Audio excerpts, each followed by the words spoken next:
The bullet hit the rock 1 inch from his face. Ethan Carter didn't flinch. He pressed his palm flat against his chest, not to check his wound, but to feel the photograph tucked beneath his body armor.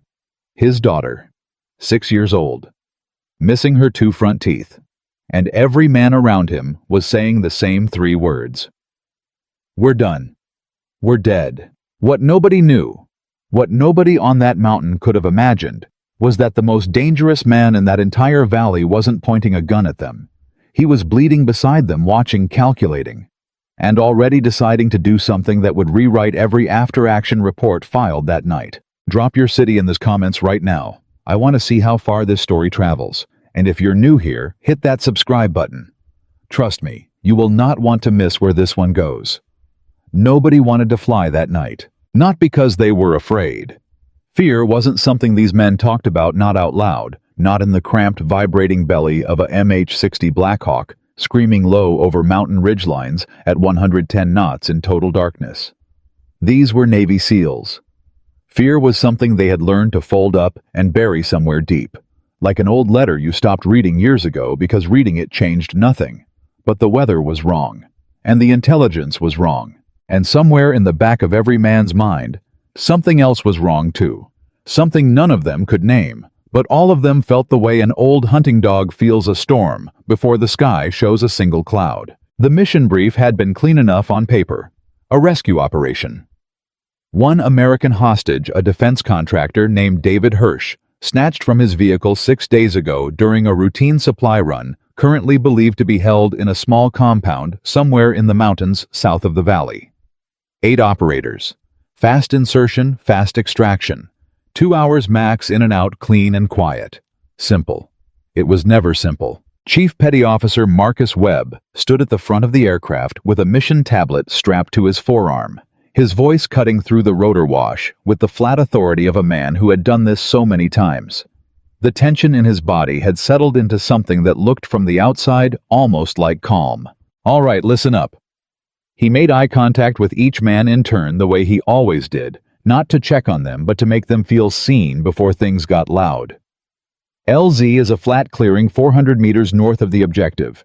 Intel puts the compound lightly guarded 6 to 8 fighters standard weapons load. No heavy assets. We get in, we confirm the hostage, we neutralize the threat. We get Hirsch on the bird. No noise, no drama. Everyone comes home. Questions. Nobody asked any. But Ethan Carter, seated at the far end of the aircraft near the tail ramp, looked up from the photograph in his hand and studied Webb's face a beat longer than he needed to. Marcus Webb was one of the finest tactical minds he had ever worked alongside. 12 years of knowing the man across 2 theaters of war. He knew what Webb looked like when a mission felt right, and he knew what Webb looked like when a mission felt wrong. But the orders existed, and the timeline existed, and there was no logical reason on paper to push back. Right now, Marcus Webb's jaw was tight in a way that had nothing to do with turbulence. He feels it too. Ethan said nothing. He looked back down at the photograph. His daughter Lily, 6 years old, sitting in front of a birthday cake with exactly 2 lit candles somehow already blown out because she hadn't been able to wait. Grinning at the camera with that enormous gap where her front teeth should have been. Her eyes bright in that completely unself-conscious way that children are happy without reservation, without footnote, without the adult instinct to protect yourself from happiness in case it doesn't last. He folded the photograph along its worn crease and tucked it carefully back into the inside pocket of his plate carrier over his heart. His ritual. He did it before every single mission had done it since the week he came back from Walter Reed, and Lily had handed it to him at the airport, pressed it against his chest with both small hands and said, "So you don't forget to come back." Some guys prayed before an op. Some checked their gear for the 15th time. Some went completely quiet and inward in a way that said everything without saying anything. Ethan looked at Lily's face and made her the same quiet promise he had been making her for 3 years. "I'm coming home."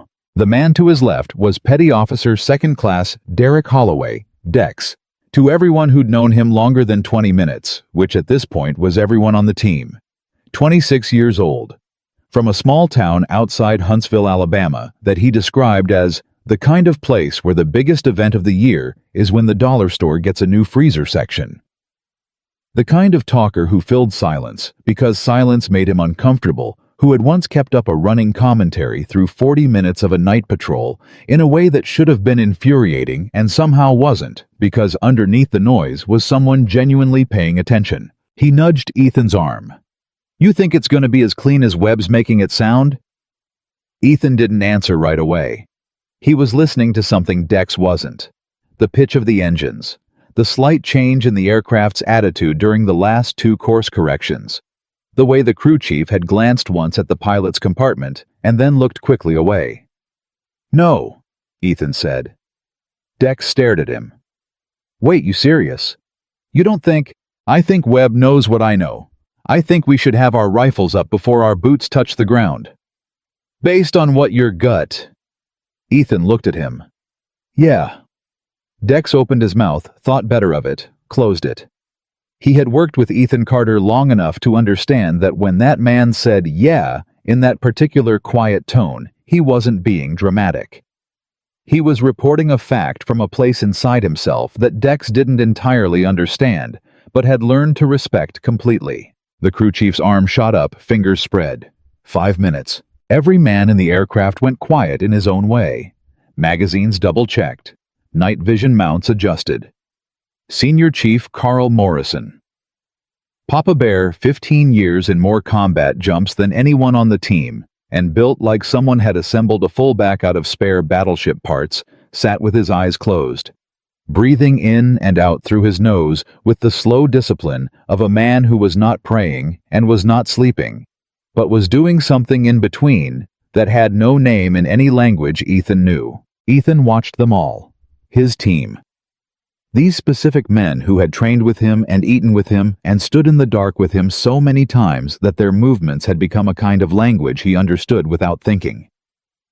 He felt the familiar tightening in his chest that he had stopped calling fear a long time ago. It wasn't fear. It was attention. His body paying absolute attention to everything around him because everything around him was about to matter. The helicopter flared, and then the ground came up. The Black Hawk hit the LZ hard and fast, and the team flowed out from both sides the way they had rehearsed until it required no thought. A coordinated pour of 8 men into the darkness.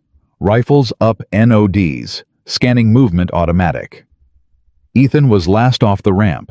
His rifle was on his shoulder before his second foot touched the ground.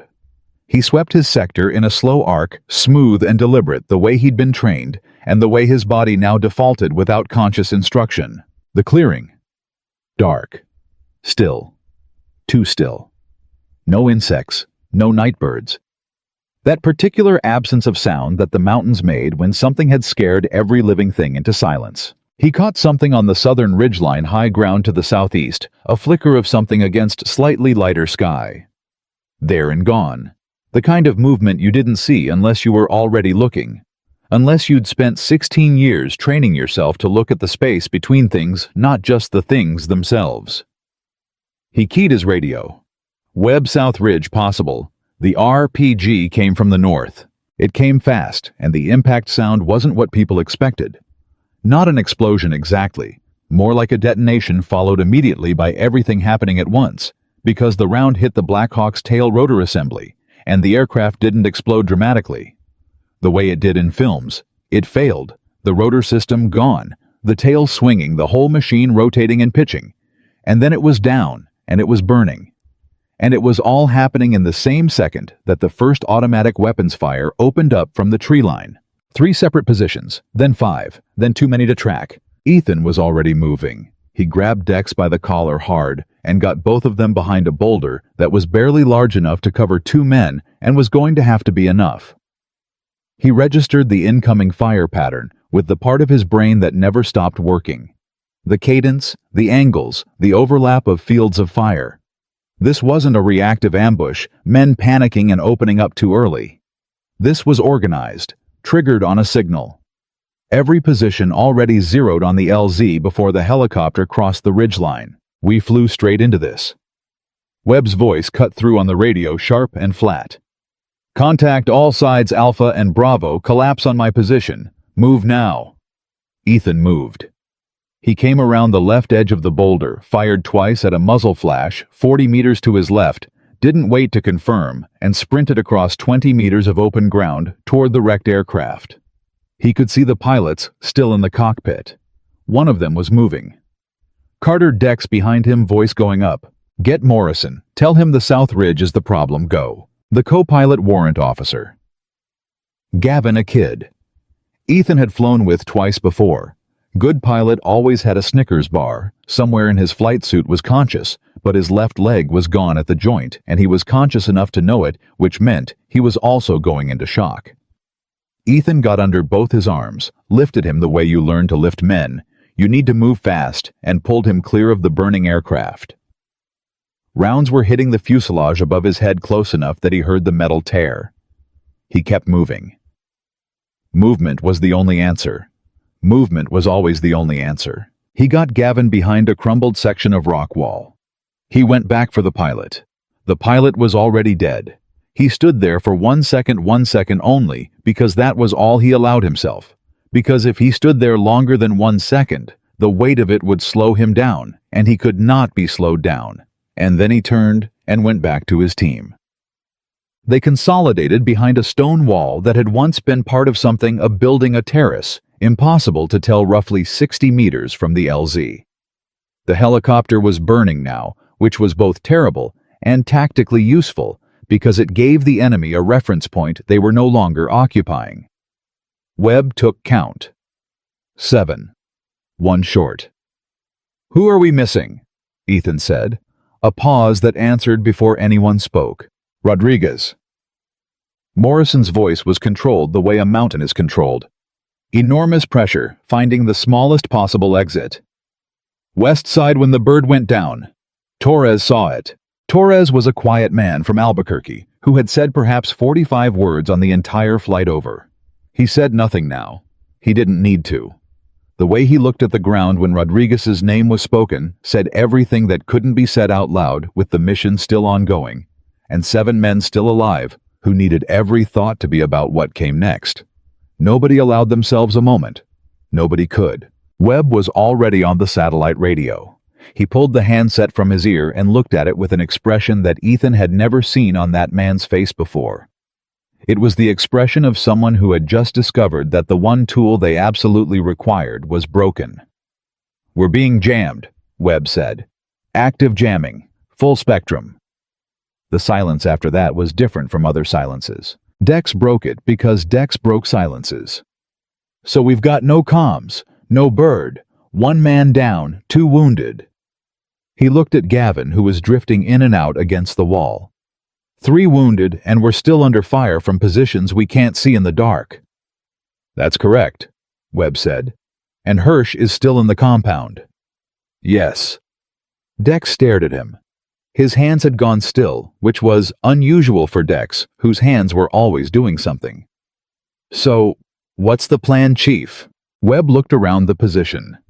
The firing had shifted in the last few minutes from the initial overwhelming storm to something more controlled. Disciplined bursts. Coordinated pauses. The enemy wasn't trying to overrun them. Not yet. They were being contained, herded, held in place, while something was being set up, or while someone waited for the ammunition situation to reach its conclusion. "We hold this position," Webb said. "We conserve ammunition. We figure out comms. And we stay alive until something changes." Morrison didn't say anything for a moment. Then, "Webb, I've identified 6 separate firing positions.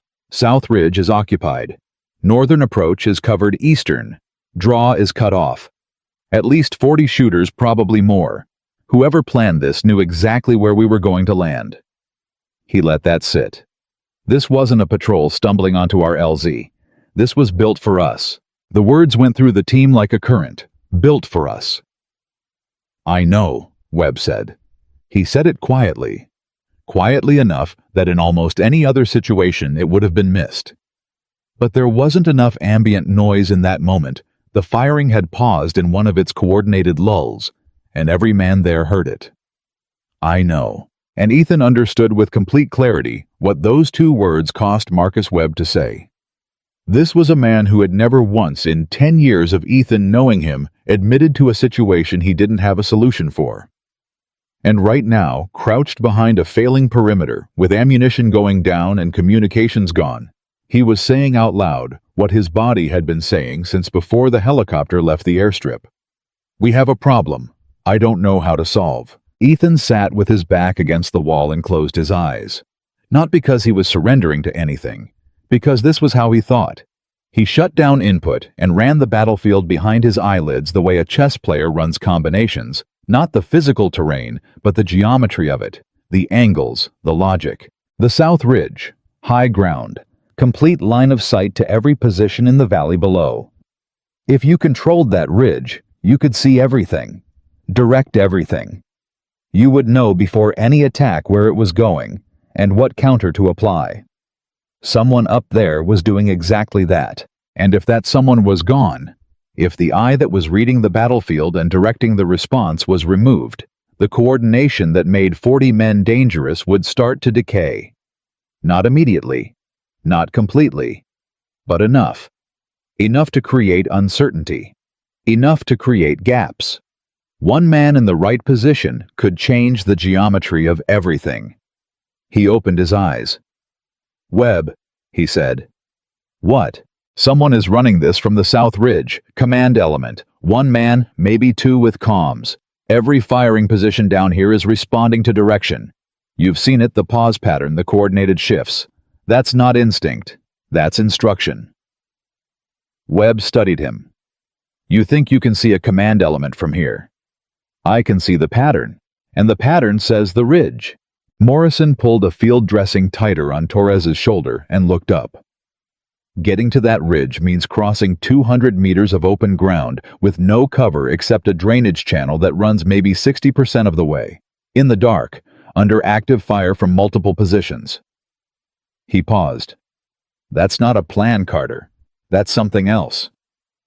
"I know what it is," Ethan said. It was Dex who came to him 20 minutes later. The firing had settled into its new rhythm-controlled patient, the enemy in no hurry, and Morrison was rotating the men through watch while Gavin slept the thin sleep of blood loss against the wall. Dex crouched beside Ethan, and for once said nothing immediately. He just looked at him, then at the eastern ridgeline, then back. "You're going up there," he said. Still not a question. Ethan said nothing. "Carter, that is not possible. I have done the math in my head about 4 times since you first mentioned the ridge, and every single time the math ends the same way. There's a drainage channel on the east face." Ethan's voice was conversational the way it always was.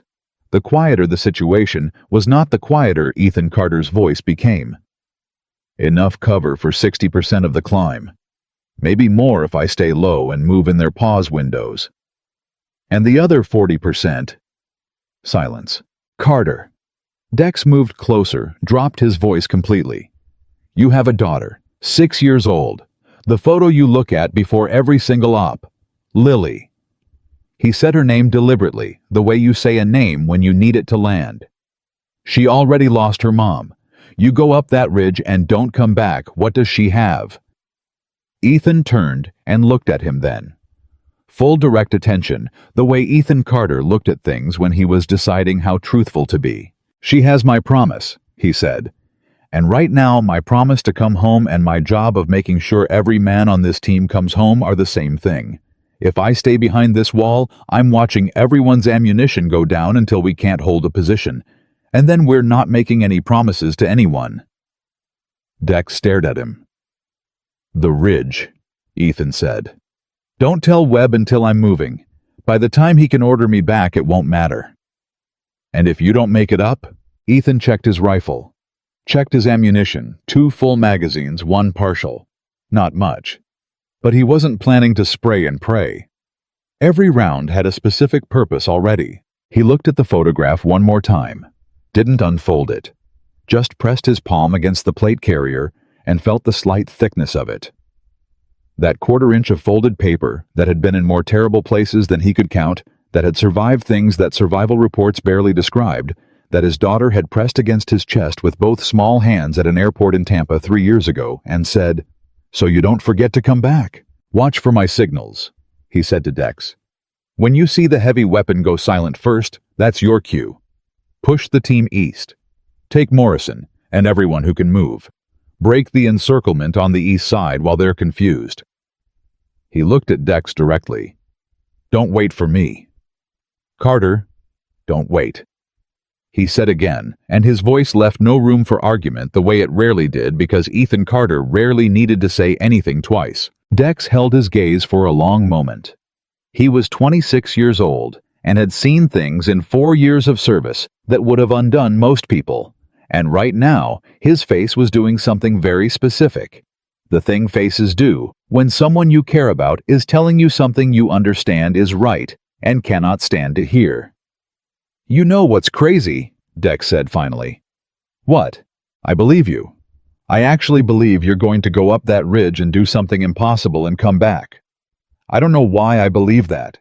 I have no logical reason to believe that, but I do. Ethan put his hand on Dex's shoulder, brief, firm, the thing men do when words are not the right currency. Then he moved to the edge of the wall. He studied the dark. He tracked the pattern of fire, the timing, the gaps, the predictable half-second window when every position paused to confirm coordinates. He had been tracking it for 40 minutes. He knew it the way a musician knows a rhythm, not by counting, but by feel. 1 breath. 2. The gap opened.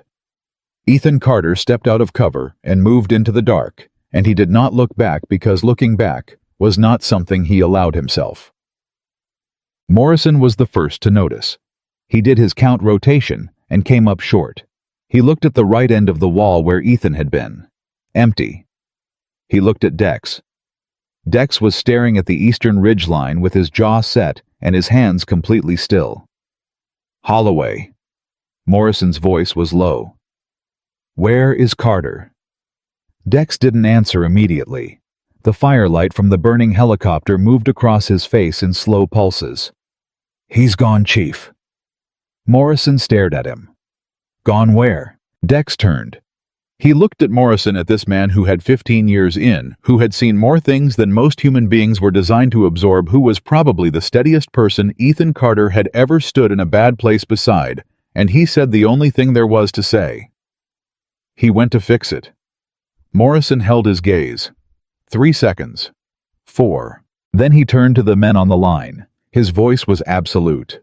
The voice of someone who had decided that the only useful response to what had just happened was to do his job so completely that it created the conditions for the impossible to become possible. Conserve ammunition, trigger discipline, pick your shots, and wait. Webb was 10 meters away and had heard every word. He looked at the eastern ridgeline for a long moment. He thought about a man he had known for 10 years in the water in the mud in a barracks room in Virginia at 2 a.m, 3 months after Sarah died, sitting with a bottle of whiskey. He wasn't drinking and saying almost nothing for 4 hours, just needing to not be alone with it. He thought about what it meant to know a person well enough to understand their choices before they made them. He put his rifle on the wall. Everyone maintain your sectors, he said. His voice was even, controlled, the voice of a man keeping something enormous in a very small container. We hold this position. We give him time. No one asked who he meant.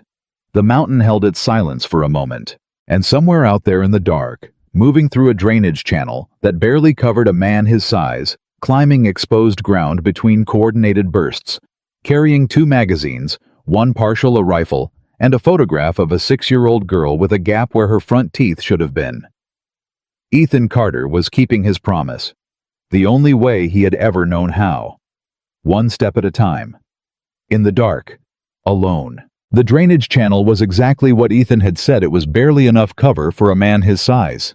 And barely enough was going to have to do. He moved on his elbows and knees, rifle cradled across his forearms, keeping his profile as flat against the earth as physics allowed.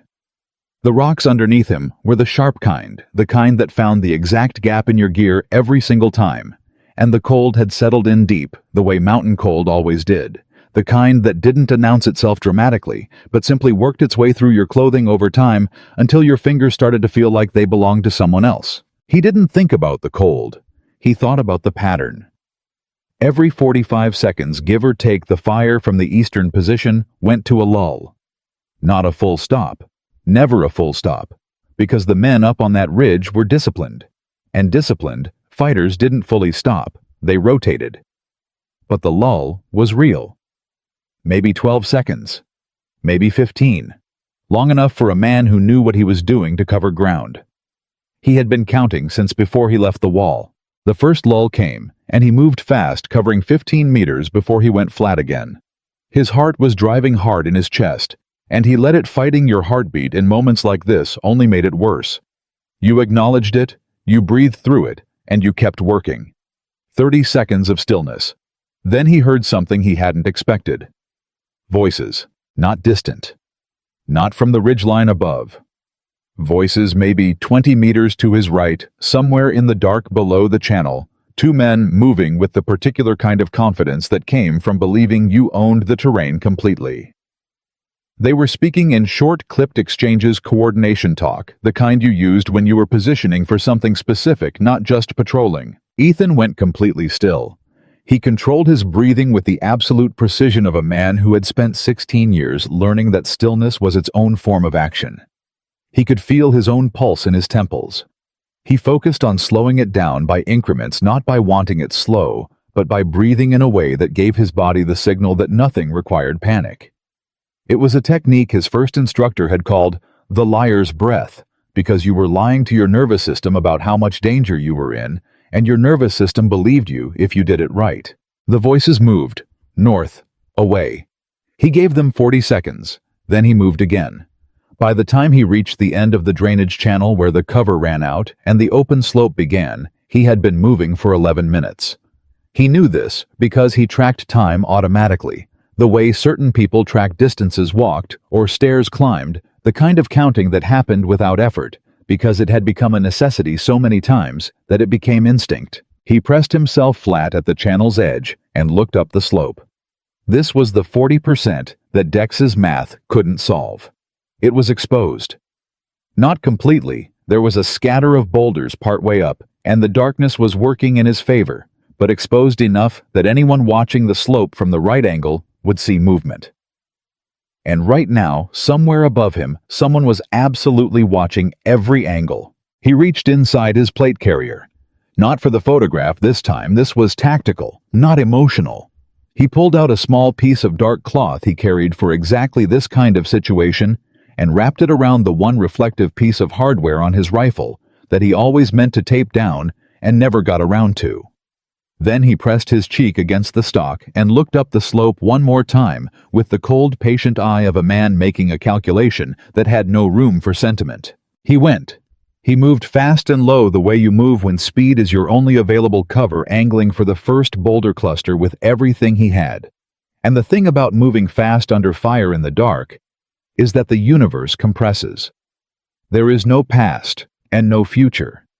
There is only the ground in front of you and the exact placement of each foot and the sound of the air around you, because the air tells you things if you know how to hear it. He hit the first boulder and flattened behind it, breathing hard now, not trying to hide the breathing because it wasn't relevant anymore. What was relevant was the sound behind him, and there was none. No shout of discovery. No shift in the firing pattern. No indication that anyone had seen a shape moving up a slope in the dark. He gave himself 8 seconds. Then he moved for the second cluster.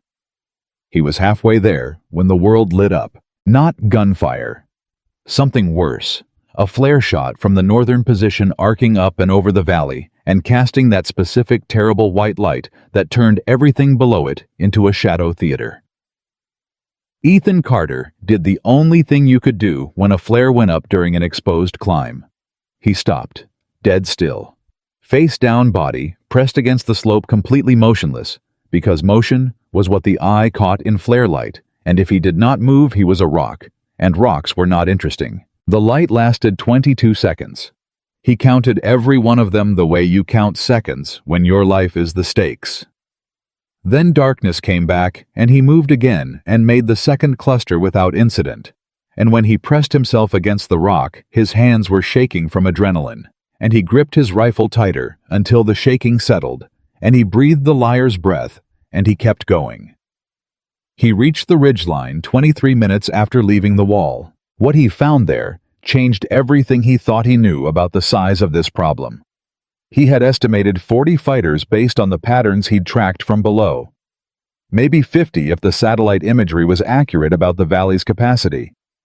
He counted 73. He counted them twice, because the first count seemed like a number that didn't make sense, and his brain offered the reasonable suggestion that he had made an error. He hadn't. 73 armed fighters distributed across the valley in a pattern that spoke of weeks of planning, not days, weeks. Prepared positions, pre-ranged distances, overlapping fields of fire that covered every possible axis of approach from the LZ.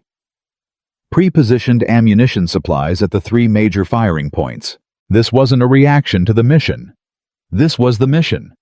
The rescue call for David Hirsch, the intelligence about a lightly guarded compound, the LZ, that had been perfectly placed for exactly this outcome, all of it constructed from the beginning to put 8 Navy SEALs in this valley on this night. Ethan felt something move through him that was colder than the air around him. Not fear, he had moved past the point where fear was a useful framework. Something more like the particular clarity that arrived when a situation became so serious that your mind simply cut away everything that wasn't relevant and gave you only what you needed. He had 2 full magazines and 1 partial, 45 rounds if he stretched it. In a valley with 73 fighters, he wasn't going to shoot 73 fighters. He was going to do something much more specific. He found his position a flat ledge behind a natural rock formation that gave him a forward edge without silhouetting him against the sky, and he settled in with the deliberate economy of movement that separated trained snipers from every other kind of soldier. He took 45 seconds to establish his position properly, because 45 seconds spent getting stable was worth 4 minutes of fighting an unstable platform later. He controlled his breathing. He let his heart rate settle toward something workable, and then he started doing what he had come up here to do. He looked for the commander. It took him 6 minutes to find him, and those 6 minutes were not wasted. They were invested, because understanding a battlefield's command structure meant understanding its nervous system, and disrupting a nervous system was not about hitting the most targets. It was about hitting the right ones in the right order. The commander was not where Ethan expected him to be. He wasn't at the central position that had the best sight lines. He wasn't at the highest point on the ridge. He was at a position that looked from a distance like just another fighter slightly back from the forward elements, positioned behind a rock formation that obscured him from below, but gave him a clean view of the entire valley. He had 2 men with him, both carrying radios. One of them was talking into a handset every 45 to 60 seconds, exactly on the timing of the firing pattern rotations Ethan had been tracking. There it was. The clock, the rhythm, the thing that made 47 men fight like a single organism. Cut that, and the organism became a mob. Ethan settled his crosshairs on the radio operator. He measured the wind by the barely perceptible movement of the operator's clothing, enough to calculate, not enough to require major correction at this range. He adjusted. He steadied. He put 3 slow breaths into his body and let the third one half out. Then he heard something from the valley below that changed his priority. Morrison's voice, distant, coming up through the mountain air with the clarity that cold nights sometimes allowed. Not the words, the tone. The tone of a man reporting something he wished he didn't have to say. He shifted his position slightly and angled his optic toward the far southeastern corner of the valley, where a secondary enemy position was setting up a tripod. A crew-served weapon. A DSHK heavy machine gun. A weapon so old it had been tearing through human beings since before Ethan's father was born, and so reliable it was still here, still being used, still absolutely capable of doing to his teammates behind that stone wall what it had been doing to men behind cover for 80 years. That gun became his first target. Not the commander, not the radio operator. The man laying hands on the DSHK. Ethan shifted his position, found the new angle settled, measured, corrected. The target was partially obscured by the gun's shield, which meant he was shooting around the shield, and that required a more specific angle, a slightly different body position, a hold that his left elbow didn't particularly enjoy. He made his body do it anyway. One breath. Half out. Still, he pressed the trigger, the way his first real instructor had told him to press a trigger, the way he had told a young Ethan Carter on a range in Coronado on a Tuesday morning, 16 years ago. Don't pull it. Don't squeeze it. Press it like you're trying to push it gently through the rifle rather than pull it toward you. Like the shot is already decided and you're just confirming what's already true. The rifle fired, and in the valley below the DSHK went silent. Ethan was already moving, shifting his body 4 inches right, acquiring the second target, the spotter who had been ranging for the heavy weapon and was now standing up from his position with the instinctive fatal human error of trying to see what had just happened. Ethan gave him no time to understand what he was looking at. 2 rounds fired, 1 second between them, 2 targets down. He moved again. Not far 3 feet right, 8 inches forward, new angle to the third position. Down in the valley, 7 seconds had passed since the DSHK went silent. Dex Holloway noticed first. He had been counting rounds, tracking the rate of fire from each position, with the slightly obsessive attention to detail that people who have been in bad situations long enough develop, because counting is something you can control when everything else is not, and the heavy weapon had been firing on a metronome, and now it had stopped. "Morrison," he said. "I hear it," Morrison said. The gun stopped. "I know. Why would the gun—" And then a radio operator on the east side of the valley dropped mid-transmission, and someone started shouting in a language Morrison didn't speak, but in a tone that every soldier in every language understood, the tone of someone who had just lost something they thought they had and didn't yet understand where the loss was coming from. Morrison turned to look at Dex. His face in the firelight was unreadable, in the way that very controlled men's faces were unreadable, not blank, but locked, the way a door is locked rather than empty. "Carter," Dex said. It wasn't a question. Morrison turned back to the wall and said nothing for a moment. He watched the eastern position, watched the rhythm of its fire change, a hesitation entering it that hadn't been there before. The way a sentence hesitates when the speaker suddenly isn't sure of the next word. "He made the ridge," Morrison said. Webb was at the other end of the wall, radio in hand, still cycling through frequencies in the systematic way he had been cycling through them for the past 30 minutes without result. He had heard everything.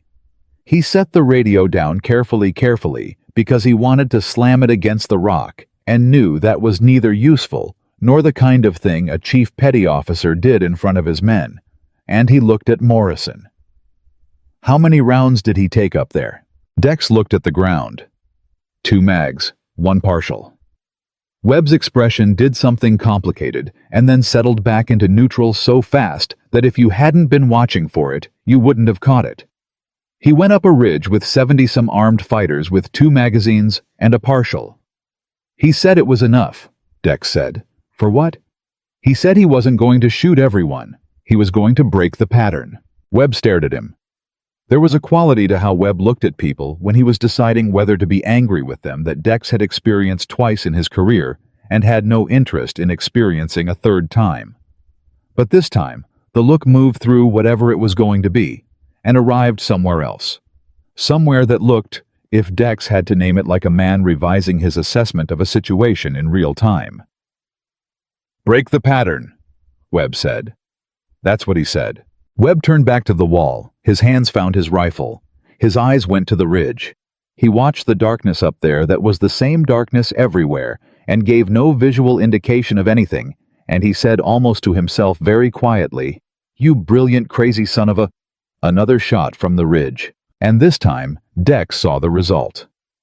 A mortar crew on the north side of the valley, 3 men already positioning their tube for what had been shaping up to be a bracketing run on the stone wall that would have made their current situation significantly worse, and the man with his hands on the bipod adjustment simply wasn't there anymore. The other 2 men scattered. The mortar stayed silent. "He's going for the weapon systems," Morrison said. The way he said it was not excited. It was the tone of someone reading a situation with professional precision. "Not the fighters. The weapons. The DSHK. The mortar, the command element.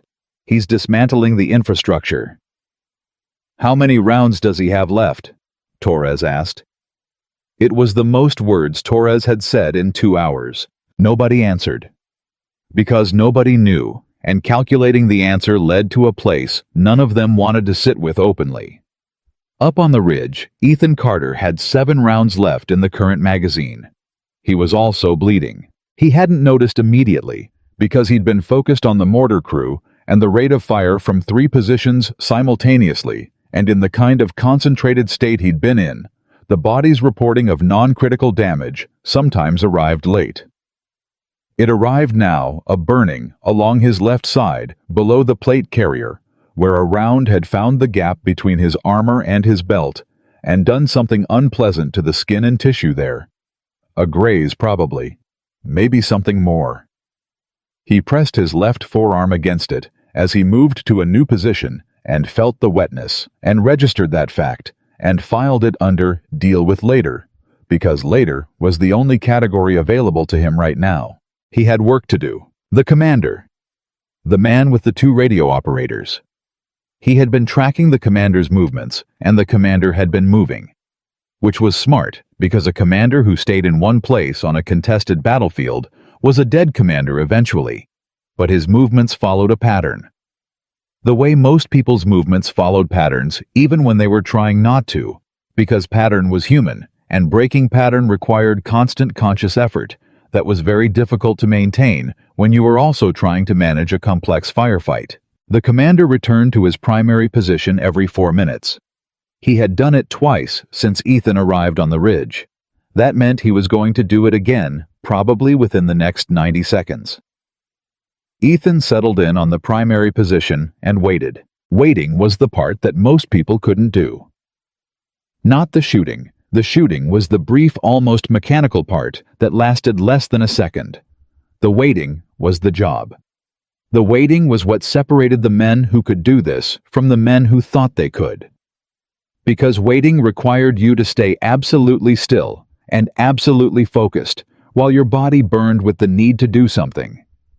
While every instinct you had screamed that action was safety and stillness was death, while your mind offered you an endless supply of reasons.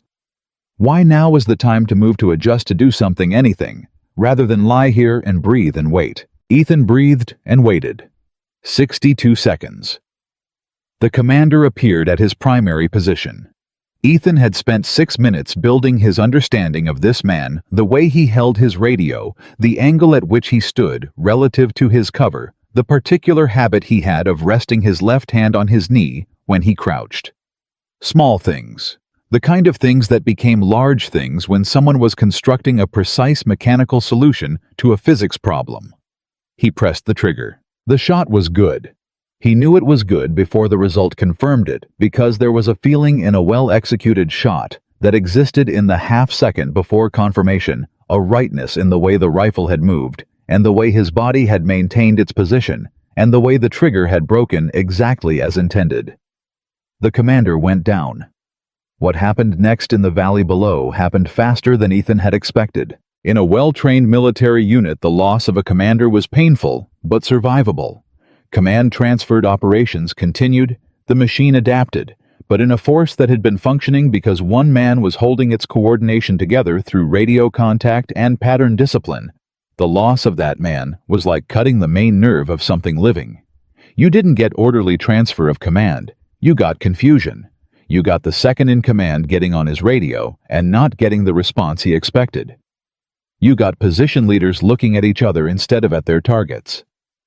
You got the firing pattern, that beautiful, disciplined, metronome-accurate thing that had been containing 8 Navy SEALs for the past 40 minutes starting to fray at its edges. Morrison saw it from behind the wall before anyone else. The east position just went irregular. His voice was still controlled, but something had entered it. Not excitement. Morrison didn't do excitement in combat. It was a liability, but something like recognition. The recognition of someone watching something they thought might happen actually happen. Define irregular, Webb said. Uncoordinated. The pause cadence is gone. They're reverting to individual fire discipline, which means nobody is telling them what to do anymore. He took the commander, Webb said. It wasn't a question. Dex exhaled a breath he had apparently been holding for some time. It came out in a long, slow stream that he seemed almost surprised by. Okay, he said very quietly to nobody in particular. Okay, don't celebrate yet, Morrison said. They're going to figure out where the shots are coming from. They're already looking at the ridge. He was right. And Ethan knew he was right, because he had been watching them figure it out in real time from his position above the valley. The reaction to each shot had been faster. Each time the first shot had produced confused, scattered responses, men looking at each other and at the downed weapon crew. The second shot had produced more directed looking toward the upper terrain. The third shot had produced two men on the north side, pointing specifically at the ridgeline and moving toward it. By the time Ethan took the commander, the enemy had a direction. They didn't have a specific position yet. A ridge was a lot of terrain. Finding one man on a ridge in the dark against a rock formation, a man who had moved his position after every shot, was a problem that took time to solve. But time was now the most important variable in the equation, and it was going the wrong direction. He had 5 rounds left in his current magazine and 1 full magazine remaining. He needed those rounds to accomplish more than the previous shots had.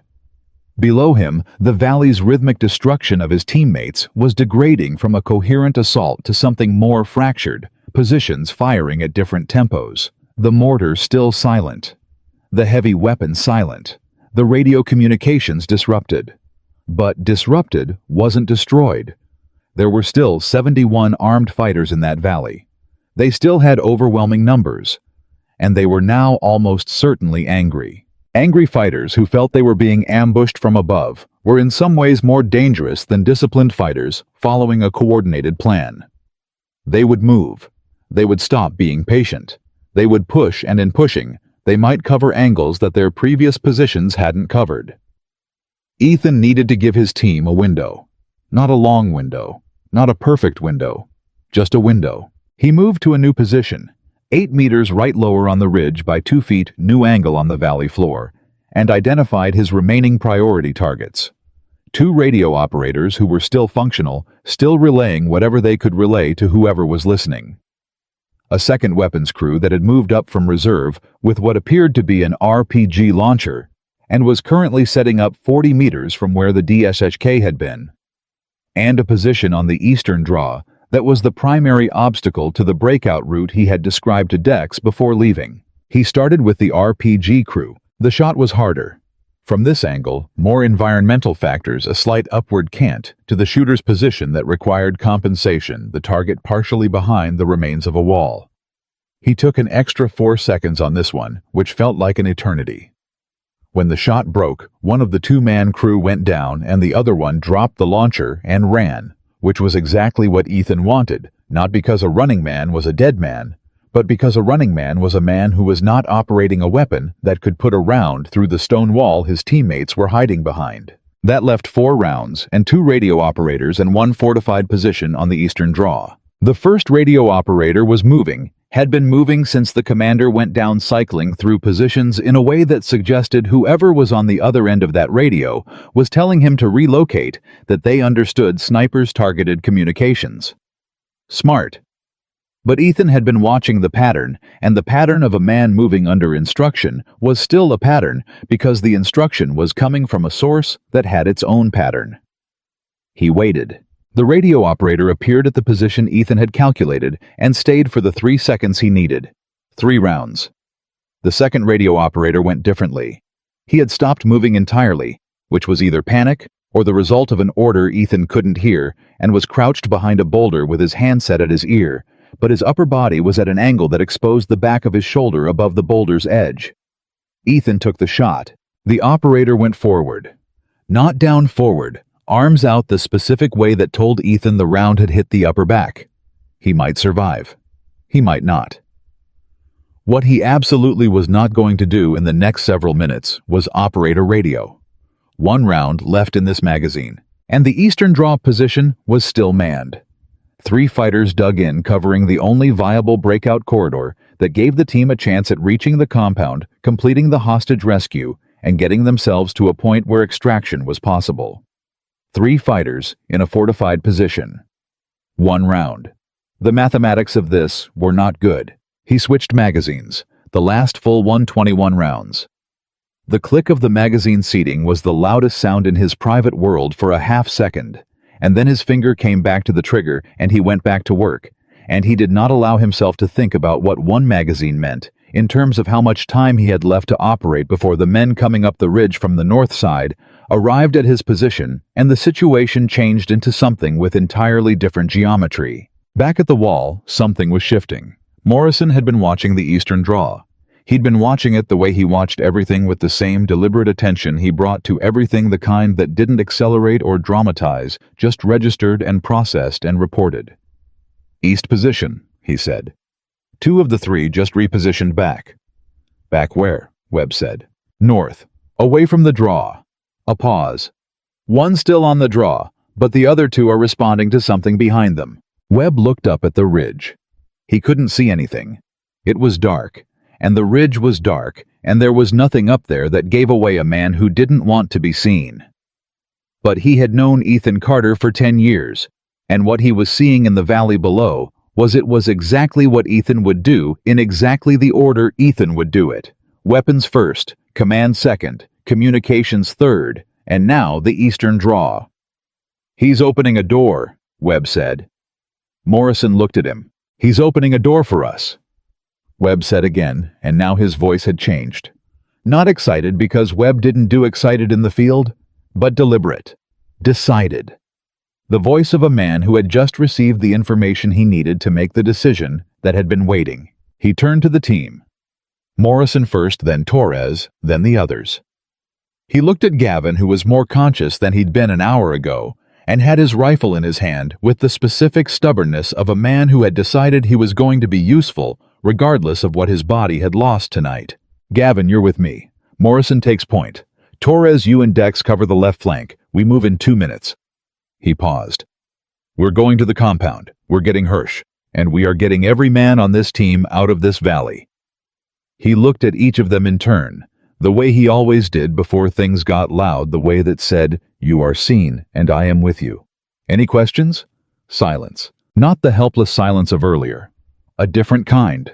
The silence of men who had been given a direction and had accepted it completely. 2 minutes, Webb said. "Then we move." Dex looked up at the ridge one last time. He didn't know if Ethan was alive up there. He didn't know what it had cost to get those shots off. He didn't know what was happening right now in the dark above him, whether the man who had gone up alone with 2 magazines and a photograph was still breathing, still working, or whether those shots were all there were ever going to be, and the silence, since the last one, was a different kind of silence entirely. He looked up anyway. The way you look at something when you can't help it. "Come back," he said, very quietly, so quietly that nobody heard him, which was probably fine, because it wasn't really the kind of thing you said out loud. Up on the ridge, Ethan Carter pressed his forearm against his side and felt the wet fabric again, and made the same quiet calculation he'd been making for the past 40 minutes. Not about whether he was okay, because okay was not a useful category right now, but about whether he was functional. And functional was yes. Still yes. The kind of yes that required maintenance, but was still a yes. He looked down at the valley through his optic. The eastern draw. 1 fighter remaining, the other 2 repositioned north in response to what Ethan had been doing to the command infrastructure. 1 man between his team and the corridor they needed. He found the range, measured the wind, settled his position, and below him he saw movement at the stone wall that told him the team was preparing to move. They were going. Webb was taking them through the door. All he had to do was make sure the door stayed open. He pressed the trigger. The last man on the eastern draw went down, and Ethan Carter stayed exactly where he was, watching the valley below. Watching his team begin to move through the corridor, he had purchased with 21 rounds and whatever blood he was currently losing. And he felt something in his chest that was not quite peace.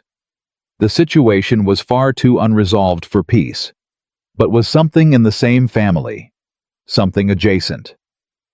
The particular feeling of a man who has done what he said he would do and knows the next part is going to be harder and is choosing to stay anyway. He loaded his last partial magazine, 11 rounds. He settled back into his position. His daughter smiled at him from inside his plate carrier in the dark, in the cold, on a ridge in the middle of a mountain that had been designed to kill him.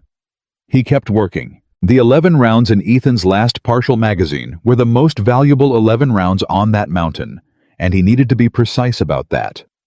Not in a dramatic way, in the most practical way a man could be precise, the way a man with $43 left knows exactly what he can and cannot afford. Every round that left his rifle for the wrong reason was a round that couldn't protect the 6 men now moving through the corridor below him. He watched them go. Webb took point without ceremony, the way Webb did. Everything the decision made the execution immediate, no gap between the two.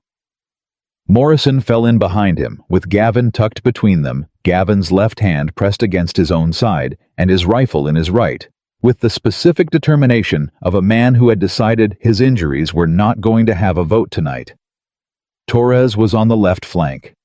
Dex covered the rear, 6 men. Moving through a corridor that Ethan had purchased with 21 rounds, and however much blood he was currently losing into his left side. He tracked them through his optic, not because they needed watching, but because watching them move was the only way to know what the terrain around them required from him. The corridor was holding. The eastern draw was clear. The 2 fighters he'd shifted north with his command disruption were still repositioned, reacting to the chaos in their command structure rather than to the corridor below. 47 seconds into the movement, Ethan saw something that put ice in his chest. A column. 8 men, maybe 9, moving along the upper edge of the valley's southern wall on a line that wasn't heading toward where his team had been. It was heading toward where his team was going. Someone down there had read the situation faster than Ethan had given them credit for and had adjusted. The command might be gone, the radio network disrupted, but the fighters who had spent weeks preparing this position knew the terrain by instinct. And the instinct of a flanking soldier when his front crumbles is to cut off the retreat. Except Webb's team wasn't retreating. They were advancing. And if that column completed its movement, it would arrive at the compound's eastern approach at roughly the same time the team did. Ethan had 9 rounds left when he started doing the math on this. 9 rounds was not enough to eliminate a column of 9 men. That wasn't geometry, that was arithmetic. And arithmetic was absolute. But 9 rounds placed correctly could delay a column of 9 men, could create uncertainty, could make the column stop and reposition, look for the source of fire from a direction they didn't expect, could give Webb's team a 60-second window they wouldn't otherwise have. 60 seconds was the currency of this particular transaction. He shifted position, moved his angle to cover the column's lead elements, and went to work.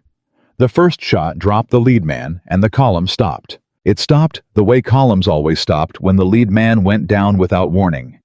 Not all at once, but in a ripple, the men behind the front reacting to the front going wrong before they fully understood what had happened. 2 seconds of almost complete stillness, while the human brain caught up to the information the body was already responding to. 2 seconds was enough. Ethan put a round into the ground 8 inches ahead of the second man. A deliberate miss, not a failed shot, because a round that hits dirt 3 feet away from your boots in the dark, when your lead man is down, does something to the nervous system that a clean miss can't accomplish. It says whoever is doing this knows exactly where you are and is choosing not to kill you yet, which is somehow more frightening than if they had. The column scattered left, away from the compound's eastern approach, away from Webb's team. 6 rounds left. Down in the corridor, Dex had heard the shots from above and done the math almost as fast as Ethan had. He knew what those shots meant. He keyed his radio. "Webb, we've got cover fire from the ridge. Someone bought us time. Move." "I know," Webb said. moving. Carter's still up there. A pause that lasted exactly the length of a breath. "I know," Webb said again, and the two words this time carried a weight that the first two hadn't. They were at the compound wall 3 minutes and 20 seconds later. Morrison hit the wall first, flattening against it with Torres, both men going still and listening with the practiced patience of men who had learned that walls were not obstacles, but conversations. The sounds through them, telling you what the other side was doing as clearly as any surveillance feed. He heard movement inside. One person moving deliberately the cadence of someone who was not combat trained. Then silence. Then what sounded like something metallic being dragged across stone. He held up a fist. Webb stopped. Everyone stopped. Morrison put his ear flat against the wall. Closed his eyes. Not because closing your eyes helped you hear exactly, but because it removed visual input and let the auditory information fill the space and listened for another 6 seconds. Then he turned to Webb and held up one finger. One person. Inside. Alive. Webb nodded. He looked at Torres, who was already moving toward the gate. Not a reinforced gate. A wooden one, which was either a stroke of luck or another piece of this engineered situation that they were going to find out about on the wrong side. Torres checked the latch, looked at Webb. Webb gave the signal. Torres hit the gate, and it came open, and they moved through in the sequence they had rehearsed so many thousands of times that it no longer required thought, just execution. And what they found on the other side of that gate in the compound's inner yard stopped every one of them for the half-second it takes to reconcile what you expect with what is. David Hirsch was alive. He was also not alone. Hunched against the far wall, arms bound behind him, head up and eyes wide with the specific expression of a man who had been trying to keep himself alive for 6 days through pure willpower and had just watched armed men come through his gate and was not yet certain if that was rescue or the thing that came after rescue and before execution. That was David Hirsch, 52 years old, contractor, a man Ethan had never met, but whose photograph had been in the mission brief, whose face he had memorized the way you memorized faces when a face was the only thing distinguishing success from failure. He was alive. He was conscious. And beside him, bound the same way, was a young woman Ethan had not been briefed on, had not seen in any intelligence document, had no name for. Webb went to one knee in front of Hirsch. Fast, efficient voice, low and completely controlled. "David Hirsch, United States Navy. We're here to get you out. Can you stand?" Hirsch's mouth worked before sound came out. 6 days of not knowing if the next hour was your last did something to the architecture of language. "Yes, I can yes." He looked at the woman beside him. "Her too. She was here before me. 3 weeks, maybe more. She doesn't speak English. I don't know her name, but she—" His voice cracked once, and then he pulled it back with visible effort. "You can't leave her." "Nobody's getting left," Webb said, and the speed with which he said it. No pause, no calculation. No, you need to understand the operational parameters was one of the things Ethan Carter had always respected most about Marcus Webb. Some men in command talked about not leaving people behind. Webb operated on it like a constant. Torres cut the bindings on both of them. Morrison was covering the far corner of the compound. Dex was back at the gate watching the approach corridor. Gavin had found a wall to lean against and was doing what Gavin did, which was refusing to make his injuries anyone else's problem. His face was the color of old concrete, but his rifle was level and his eyes were tracking. Hirsch worked his hands in front of him, trying to restore circulation, and he was looking at Webb with something that went beyond the relief of rescue. Something that had urgency in it. The particular urgency of a man who has been holding information he believed was important for 6 days and has finally found the person he can give it to. "The ambush tonight," Hirsch said. Webb looked at him sharply. "You know about it. I know everything about it." Hirsch's voice had steadied now, fear cycling into the controlled clarity that some people found on the other side of their worst moments. "I overheard them. My captors. 3 days ago. 2 days ago they were planning this for weeks. The call about my location, the intelligence about the compound, the LZ coordinates, all of it was manufactured. They fed it to your people through a compromised source. He looked at Webb with the directness of a man who had rehearsed saying this to himself in the dark. You were meant to come here, tonight, this valley. I know, Webb said. We figured that out when the entire mountain opened up on us. No. Hirsch shook his head. No, you don't understand. The valley is only the first part. They have a secondary team. I heard the radio traffic. I speak enough of the language to get the intent, if not every word. There is a secondary team positioned at your extraction point. The helicopter that comes to pick you up, they know the frequency, they know the call signs, they've been waiting since sunset. He looked at each man in turn. If you call for extraction through normal channels, whatever comes to pick you up walks into the same box we're standing in right now. The silence inside that compound was the most complete silence of the entire night. Morrison turned away from his corner and looked at Webb. His face had the stillness of a man processing a variable that changes every equation he has been working on. Dex said nothing. For once in his life, Dex Holloway had nothing to say. Webb stood up slowly. He looked at the satellite radio in his hand, the one that had been jammed for the past hour. He thought about what would happen the moment that jamming lifted, which it would, because jamming required resources, and at some point, this operation became more visible than its architects wanted, and what would happen when he keyed that radio and a helicopter started flying toward this valley. He thought about the crew of that helicopter, thought about their families, thought about Gavin, who was bleeding out against a wall right now because of what happened to the first helicopter. We can't call for extraction, he said. Not through standard channels, Morrison confirmed. So how do we get out of a valley surrounded by 70-something fighters with no air support? No comms. 1 wounded pilot, 2 civilians, and 6 operators down, to... Dex stopped himself. Did a count. 5 operators, and 1 who is somewhere on a ridge that we can't see. Nobody answered immediately. Up on the ridge, Ethan Carter had 6 rounds left and a problem that had changed shape. The column he'd redirected had reorganized. He'd been watching it for the past 4 minutes, and what it was doing now was not what panicked fighters did. It was what disciplined fighters did when they understood they were being played and decided to stop being played. They had split. 2 elements. 1 continuing the flanking movement, wide far enough out that his angle from the current position was compromised. 1 moving directly up the ridge's northern approach toward him. He'd been found. Not precisely. Not yet they had the right direction and the right slope, and they were going to have the right position within the next 6 to 8 minutes. But found was found. The geometry of his situation had officially changed from hunter to both.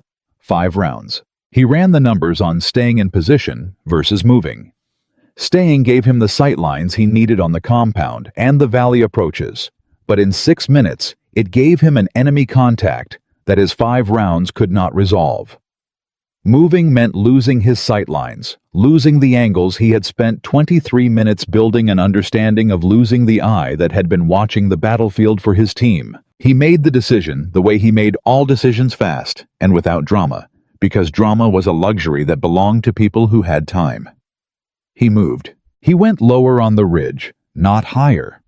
Counterintuitive, because uphill felt like the move when you were being approached from below. But uphill was also what they expected, and expected was slow, and slow was what got you found.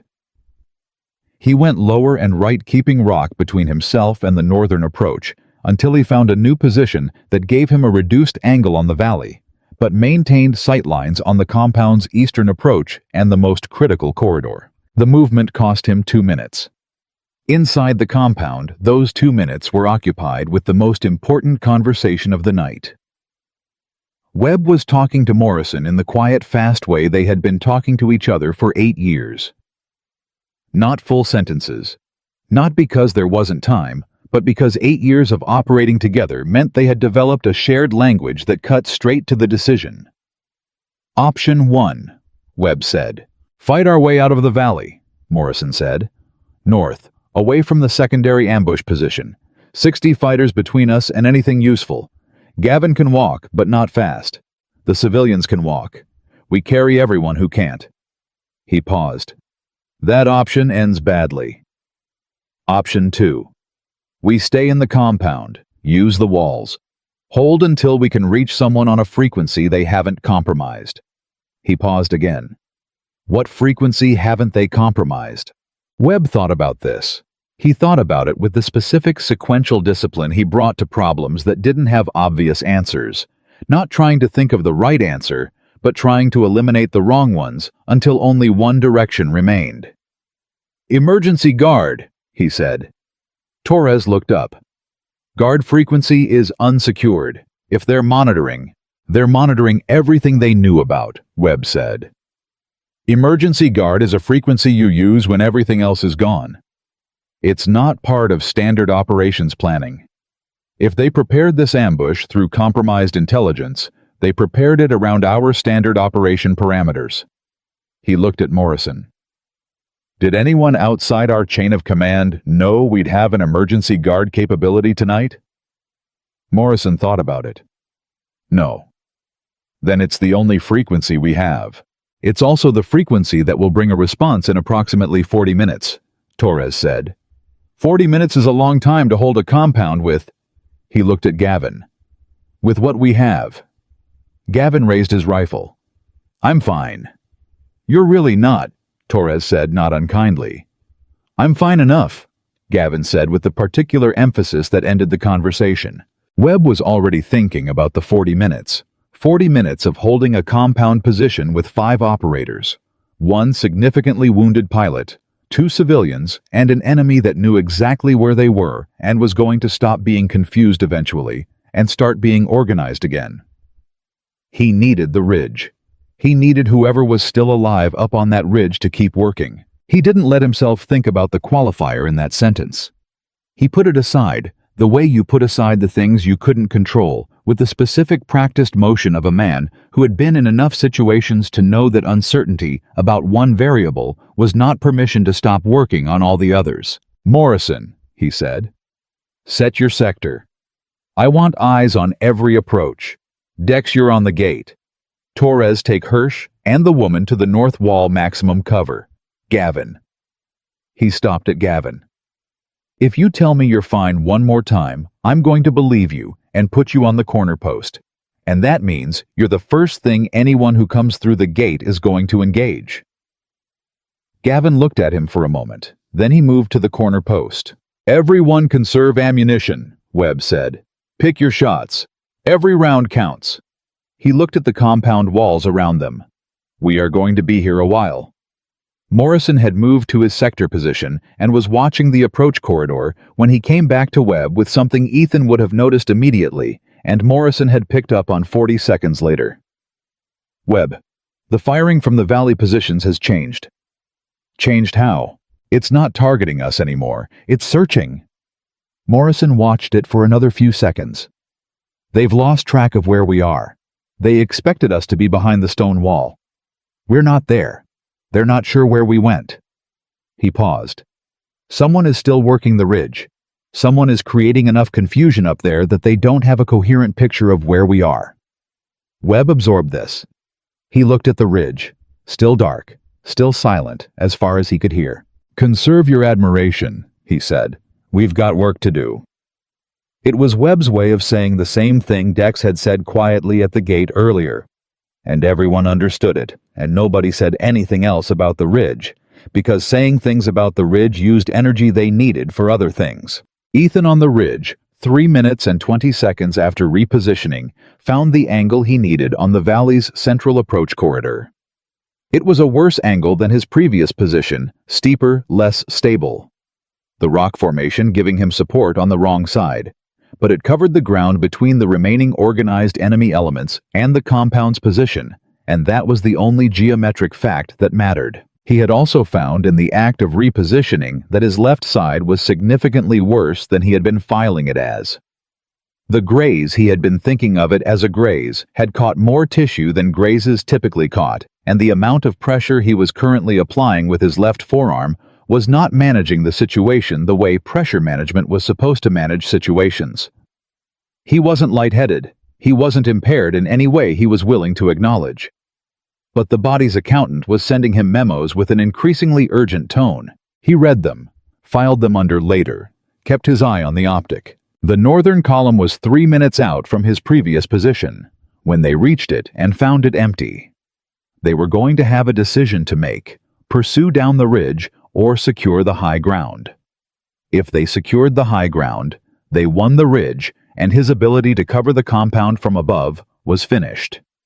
If they pursued down, they created a contact situation in his new position that his 4 remaining rounds could not survive. 4.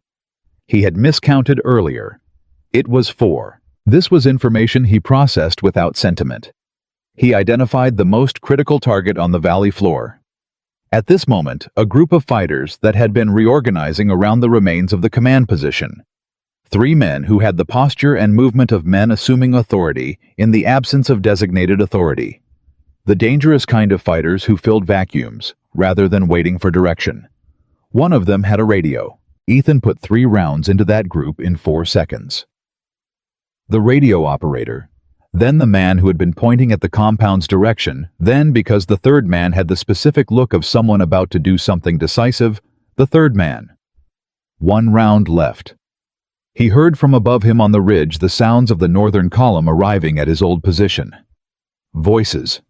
The discovery of a position that was warm but empty. The sounds of men deciding what to do with that information. He pressed himself flat and breathed. The compound had been quiet for 6 minutes when the first probe hit the gate. Not a full assault. A probe, 2 men testing the response time and disposition of whatever was holding the inside. It was intelligent, the kind of tactical patience that you used when you had numbers and time, and didn't want to waste whatever was holding the inside. It was intelligent, the kind of tactical patience that you used when you had numbers and time, and didn't want to waste either on a frontal assault before you understood what you were dealing with. Webb had been expecting it for the last 4 minutes. Dex engaged from the gate with controlled single shots. 2 rounds expended. 1 contact down. 1 contact withdrew. Probe, Dex said on the radio unnecessarily. I heard, Webb said. They're going to figure out there aren't many of us in here pretty fast. Yes, they are. And then they're going to stop probing and start pushing. Dex. Webb's voice had that particular flatness that it got when he was being very intentional about not letting urgency become panic. I know, work the problem. I am working the problem. The problem is we have maybe 20 minutes before 18, Morrison said from his sector. Dex looked at him. What? 18 minutes, not 20. I adjusted my estimate, based on what they're doing with the southern approach. Is that supposed to be reassuring? No, Morrison said simply. Hirsch had pressed himself against the north wall the way Torres had told him to the young woman beside him, and he was watching everything with the wide, intent gaze of a man who was alive, in a way he hadn't been certain he would be an hour ago, and was absolutely determined to stay that way. He spoke quietly to Torres during the silence after the probe. Is there anything I can do? Torres looked at him. Assessed him with the brief, complete inventory that special operations soldiers applied to people in crisis, not unkindly, just efficiently. You ever shoot? I'm from Montana. Torres handed him his secondary without another word. Morrison watched this and allowed himself a half-second that might have been the beginning of a smile. Hirsch, he said. Yeah. You told Webb about the secondary ambush at the extraction point. How certain are you about that?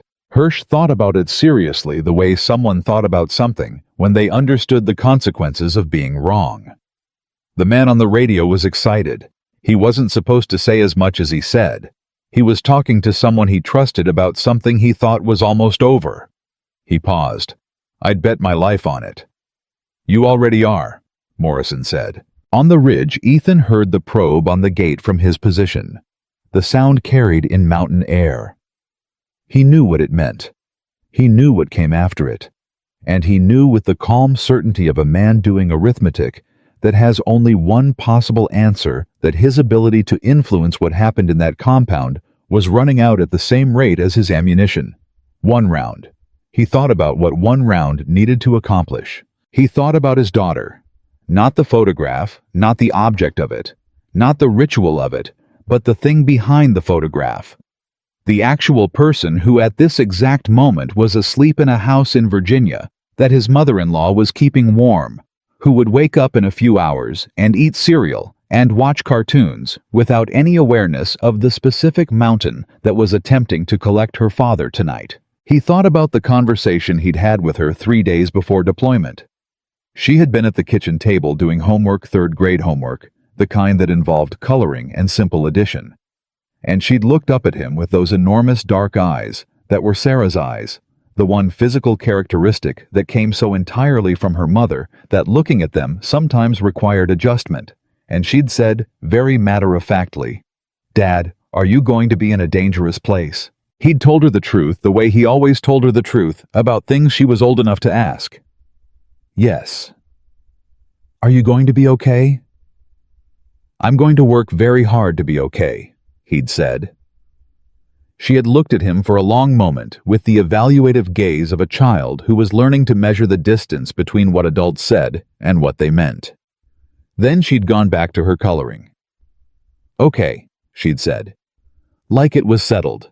Like his promise was currency she trusted completely.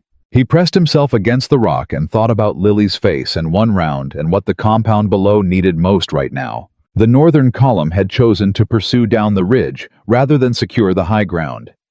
He heard them, not saw heard, because his angle on the ridge approach behind him was limited at approximately 4 minutes distance, moving with the particular kind of careful speed that men moved with when they were hunting something they knew was dangerous. They were good. He acknowledged this without any particular emotional content. They were disciplined fighters doing their jobs well, and if he had been on the other side of this problem, they would be exactly the kind of asset he would have positioned on this ridge. He had 1 round and approximately 4 minutes before contact. Inside the compound, the second probe hit the gate harder. This one wasn't a probe. This was a test 2 men, then 3 pressure on the gate, while 2 more came over the south wall. Dex and Torres engaged simultaneously from 2 positions coordinated without a word, because coordination at this level didn't require words anymore.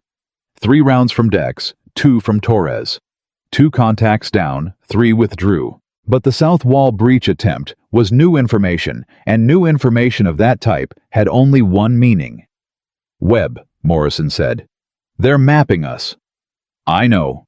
"Next push comes from 3 directions." "I know." "We don't have enough people to hold 3 directions." "Morrison." Webb's voice was flat and completely controlled. "I know. We hold what we can hold for as long as we can hold it. And we trust that someone up on that ridge is still working." The compound went quiet for 90 seconds. 90 seconds in a situation like this was not quiet. 90 seconds was a held breath. The specific, terrible silence of a hammer at the top of its arc. Dex was at the gate. He was doing the thing he did when he was afraid, which was talking quietly, mostly to himself. "Okay. Okay, this is fine. We've been in worse than this. Have we been in worse than this? Morrison, have we been in worse than this?" Morrison's voice came from the south wall. "Once." "When?" "Fallujah." "How did that end?" "We lived." "How?" "Someone did something stupid and brave at exactly the right moment." Dex looked at the ridgeline above them, in the dark. "Yeah," he said. "Yeah, okay." He had finished saying, "Yeah, okay," for approximately 1.5 seconds when the hammer came down. They hit from the gate the south wall and the east wall simultaneously, and it was not a probe anymore. It was a full commitment. The decision made, the numbers deployed. 8 men on the gate, 4 over the south wall, 2 at the east. 14 fighters in a compound held by 5 operators. 1 wounded pilot, 2 civilians, and exactly enough ammunition between all of them that doing the math was not something any of them were doing right now, because math was not useful and fighting was. Webb was at the gate with Dex, and the sound of it was enormous and close. and the kind of close that removed the distance between thought and action completely. Morrison was on the south wall with Torres Gavin holding the east corner with a rifle in one hand and his left side in the other. And the woman from the compound who nobody knew was crouched behind Hirsch, who had never fired at another human being in his life, but was absolutely holding Torres's pistol with both hands, the way you held a pistol when you were prepared to use it. 30 seconds into the push, Webb took a round. Not through the plate carrier. Through the gap at the right shoulder, the specific gap that armor could not cover, because covering it would prevent the arm from functioning, the architect's compromise that every operator understood and nobody liked. The round punched through the right deltoid and came out the back in a way that Webb would later describe with characteristic brevity as inconvenient. He went to one knee, came back up, kept shooting. Because Marcus Webb was going to one knee as acknowledgement and coming back up as response, and that was the entirety of his injury protocol in active contact. Dex saw it. Webb, are you? Gate? Webb said. You're hit. Gate, Dex. Dex turned back to the gate. 12 seconds later, from the ridge above the compound's eastern approach, one single shot came down. One shot.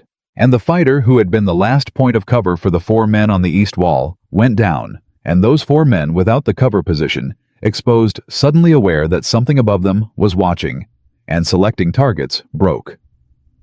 They didn't rout completely. They withdrew. Smart fighters withdrawing rather than dying on a compound wall. 1 round. 1 withdrawal. It created 6 seconds of reduced pressure on the gate, and 6 seconds was enough for Webb and Dex to push back the gate position to a standoff. And when the south wall push recognized that the east was gone, it recalculated. And calculating took time. And time was what bought the compound another 3 minutes. Morrison turned to the ridge. He stared at it. He was not a man given to visible emotional response, and he was not having one now. But he held the ridge in his line of sight for 2 full seconds before turning back to his sector, and for Morrison, 2 seconds of acknowledgement was everything. Webb was sitting against the north wall, letting Hirsch, who turned out to have basic trauma training from his contractor work, do something improvised and painful to his shoulder with materials from a kit Torres had thrown him. He was on the emergency guard frequency. His voice was controlled and precise, and completely unhurried in the way that voices were completely unhurried when the person using them understood that panic communicated through radio created problems faster than it solved them. "Authenticate my identity," he said when the response came back. "Do not dispatch standard extraction. Repeat, do not dispatch standard extraction assets to the planned LZ. Compromised. Require alternate extraction vector. Authenticate and advise." The voice on the other end authenticated. Webb gave them a grid, not the planned extraction point. Not the LZ that every piece of intelligence about tonight expected them to use. A grid 4 kilometers north, a position that was not ideal and was not secure, and was not anything that a rational person planning a rescue operation would choose as an extraction point, which was exactly why nobody on the other end of a compromised intelligence pipeline had prepared a secondary ambush team for it. 40 minutes, the voice said. Copy, Webb said. He handed the radio back to Torres. He looked at his team, at Morrison on the south wall, at Dex on the gate, at Gavin on the corner, at Torres, who was watching the ridge with an expression that was going to require careful interpretation later. He looked at Hirsch, who was finishing the improvised pressure dressing, with hands that were shaking but working. He looked at the young woman they hadn't briefed, whose name they didn't know, who was watching all of this, with dark, exhausted eyes, that had seen more of the world's worst face in the past 3 weeks than most people saw in a lifetime. 40 minutes, he said. I heard, Morrison said. Can we hold 40 minutes? Morrison considered the compound, the walls, the positions, the ammunition state. He did it honestly, which was the only way Morrison did things. Yes, he said. If the ridge stays active. They looked at each other. If the ridge stays active, Webb repeated. Up on the ridge, Ethan Carter had 0 rounds in his rifle, and 4 minutes before the column behind him reached his position, he pressed his back against the rock and did an inventory. Not of ammunition, he knew the ammunition inventory. an inventory of everything else. His knife, a secondary with 6 rounds, the rock formation around him, the angle of the column's approach, the sounds coming from the compound below, his shoulder where the rock face had caught him during the repositioning that was going to be an issue, his side that was already an issue and had been for a while, his hands steady, his mind clear.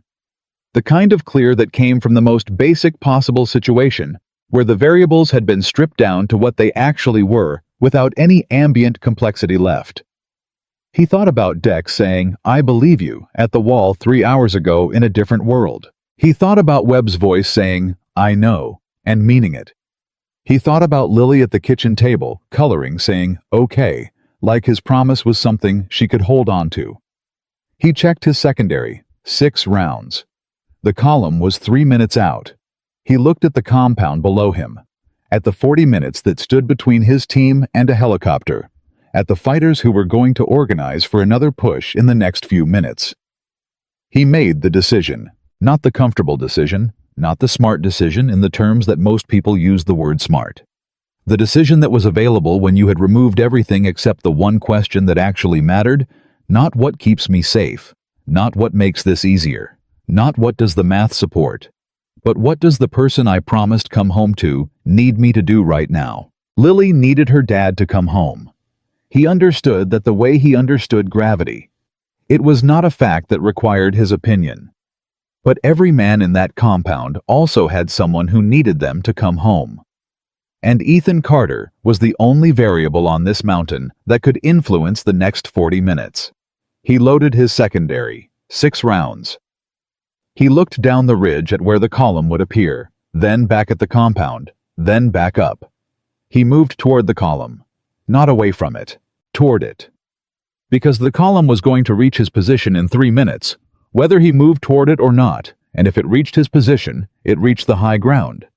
And if it reached the high ground, the compound lost the one advantage that had been buying his team's life for the past 2 hours. He had 6 rounds and a knife, and the specific quality of attention that came from 16 years of learning that the outcome of the next 30 seconds was entirely a function of how precisely you understood what the next 30 seconds actually required. He went to meet them, and somewhere in Virginia, a 6-year-old girl slept through all of it, completely unaware her father's photograph on the nightstand beside her in the small room he had painted yellow, because yellow was her favorite color, the one thing about a home that he had managed to get exactly right. She had drawn a figure on the back of the photograph years ago in red crayon, badly proportioned, the way children's drawings always were, a big circle head stick, arms, enormous hands. Underneath it she had written in the careful letters of someone who had just learned to write, "Come home, Dad." He intended to, but first he had work to do. He didn't go at them the way a man goes at something he intends to overpower. He went the way a man goes toward a problem he has already solved in his head and is now simply executing. 6 rounds, 9 men. Those numbers didn't work, and he wasn't asking them to. He wasn't going to fight the column. He was going to make the column believe it was fighting something much larger than one wounded man with a pistol. He found what he needed, 30 meters up the ridge, a natural funnel in the rock, where the approach narrowed to a single-file passage, the kind of geometry that made numbers irrelevant because numbers couldn't deploy. Every fighter in that column had to come through that gap one at a time, and a man who understood that gap could hold it for a very long time with very little. He got there 90 seconds before they did. He set himself behind the rock on the low side of the funnel, out of the line of sight from above, and he waited with his pistol in his right hand and his knife in his left, and his breathing so slow and controlled that a man standing 3 feet away would have heard nothing. The first fighter came through the gap. Ethan let him pass. That was the part that most people would never understand, the discipline of letting the first one go. Because the first one through a funnel was scouting, and if the first one through a funnel didn't report contact, the rest came through faster and less carefully.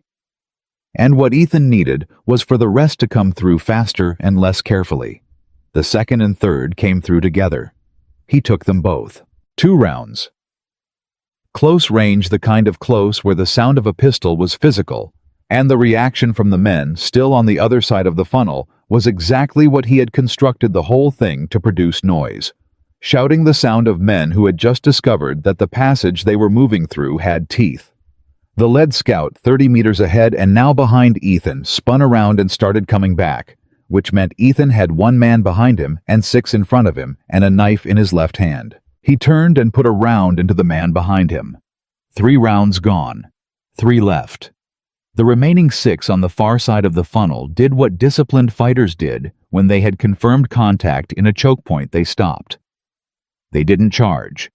They took cover, and they started talking to each other, working out how to solve the problem in front of them rather than throwing bodies at it, which was exactly what Ethan wanted, because every second those 6 men spent solving a problem on a ridge was a second they were not spending on the compound below. He had converted 6 rounds into time. Down in the compound, Morrison was tracking that time with the precision of a man for whom time had become the only currency. 34 minutes, he said. Webb was on the north wall, right arm functional in the way an arm is functional when you've decided it will be. Ammunition state, Torres answered. Between all of us, maybe 60 rounds, plus whatever Hirsch has in the secondary. 11, Hirsch said. Plus 11. 61 rounds, 34 minutes, 14 fighters who had withdrawn and would come back with more in a valley that still held more than 50 armed men. Dex laughed. It came out of him involuntarily and had nothing to do with humor. 61 rounds. We've got 61 rounds and 34 minutes, and every guy out there has a full load.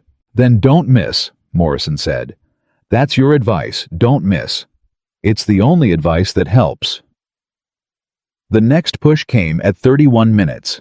It came from the south, and it came with weight 11 fighters, no probing, no testing, straight into the wall, with the specific commitment of men who had done the math on the defenders and decided the math favored them. Morrison and Torres held the south.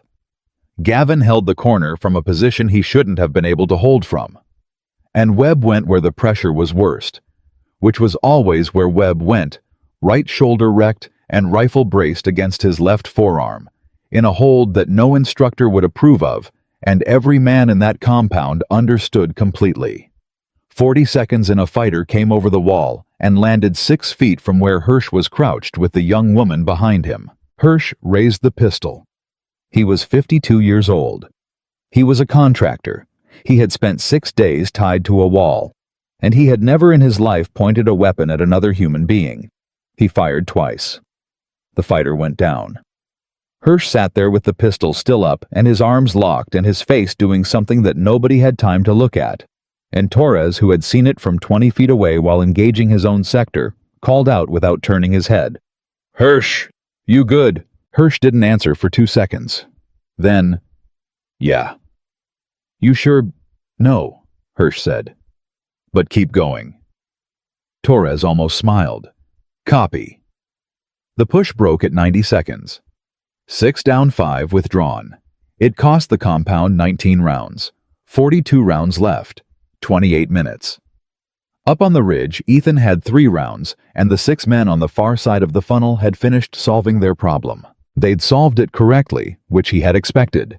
They split 3, staying to pin the funnel 3 going wide around the rock formation to come at him from the flank. It was the right answer. It was the answer he would have given. He had maybe 2 minutes before the flanking element got their angle. He used them. He moved out of the funnel position, abandoning the choke point he had bled to hold, and went down toward the compound side of the ridge fast and low because the flanking element was coming from the high side, and the last thing they expected was for their target to give up the terrain advantage voluntarily. Which was exactly why he did it. He got below them. He got beneath their angle, and when the 3-man flanking element came over the rock formation, looking down at where he was supposed to be, they were silhouetted against slightly lighter sky from a position 20 meters below and to their left. 3 rounds. 3 men. He was empty. Completely, absolutely empty. No rifle rounds. No pistol rounds. Nothing but a knife. And whatever the next 30 seconds could be made into. The 3 men at the funnel started moving toward the sound of the shots. Ethan did something that made no sense unless you understood the specific arithmetic of the moment. He went to the men he had just dropped, and he took their rifles. 2 functional weapons, 4 magazines between them. A weapon system he had trained against for 16 years and could operate as fluidly as his own, because the whole point of training against a weapon system was that someday you might need to use it. And that day was tonight on a ridge, with 3 men closing on his position and a compound below him running out of everything. He came back up over the rock formation with a rifle that wasn't his, and put the 3 men from the funnel down before they had finished understanding that the shape coming toward them was not one of theirs. The ridge was his. He had 91 rounds. Down in the compound, Morrison heard the fire pattern from above and stopped dead in the middle of reloading. "That's not ours," he said. Webb turned. "What?" "That fire from the ridge. That's not an American weapon. That's theirs." Morrison's face was doing something almost nobody had ever seen it do. "Webb, that's their weapon firing from the ridge." Dex went white. "That means they took the ridge. That means Carter." The fire from the ridge came again. 3 shots controlled spaced, and every one of them landed in the reorganizing element on the valley floor that had been forming up for the next push on the compound. 3 shots, 3 fighters down.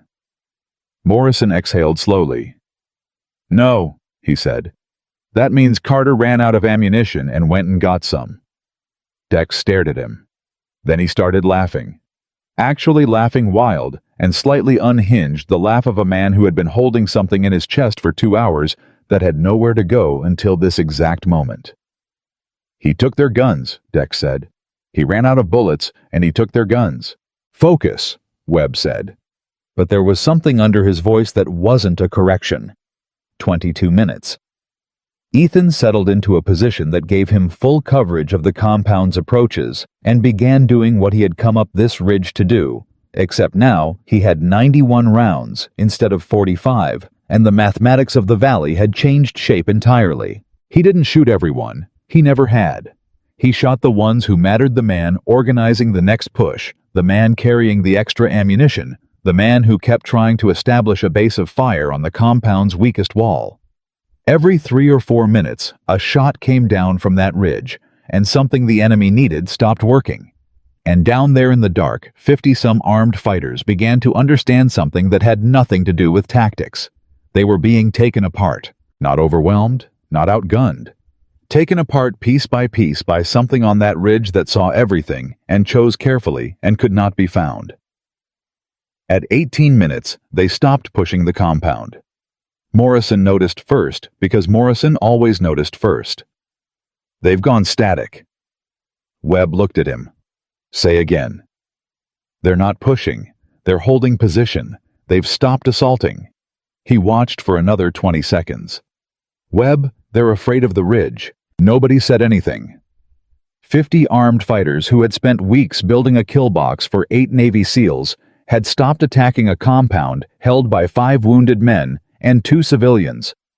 Not because of the men in the compound, because of one man above them who they could not see. At 14 minutes, Webb made a decision. "We're moving," he said. Torres looked up. "The extraction grid is 4 kilometers north." "Yes." "With Gavin?" "Yes." "And 2 civilians?" "Yes." 4 kilometers, 14 minutes through a valley with 50 fighters in it. "They're static," Webb said. "Right now in this exact window they are static and confused and afraid to move. That window closes the second the ridge goes quiet. We move now or we don't move." Morrison stood up. "Then we move now." They went out the north gate in a formation Webb had constructed in his head over the previous 4 minutes. Morrison on point, Torres and Dex on the flanks. Hirsch and the young woman in the center, Gavin between Webb and Dex, with one arm over Dex's shoulder, because Gavin's stubbornness had finally run out of road, and even Gavin knew it. They made 200 meters before the valley reacted, and when it reacted from the west. A group that had held position through the whole night, uncommitted, waiting for exactly this, for the moment the Americans left their walls and became a moving formation in open ground. 12 fighters, and they had the angle, and they had the numbers, and they had every advantage that a moving column gives to a static ambush. For 4 seconds, it was going to be over. Then the ridge spoke. Ethan Carter had been watching that Western group for the past 31 minutes. He had known they were uncommitted. He had known what uncommitted meant. And he had been holding 40 rounds specifically for the moment they stopped being uncommitted. The first 3 shots dropped the 3 men who were setting the base of fire. The next 4 came in a rhythm that had nothing to do with panic, spaced deliberate, each one landing in a different part of that formation, so that the 12 men who had committed to a flanking ambush suddenly could not identify a direction, could not identify a source, could not identify anything except the fact that they were being killed from somewhere and their formation was coming apart, and the Americans they had been about to destroy were still moving.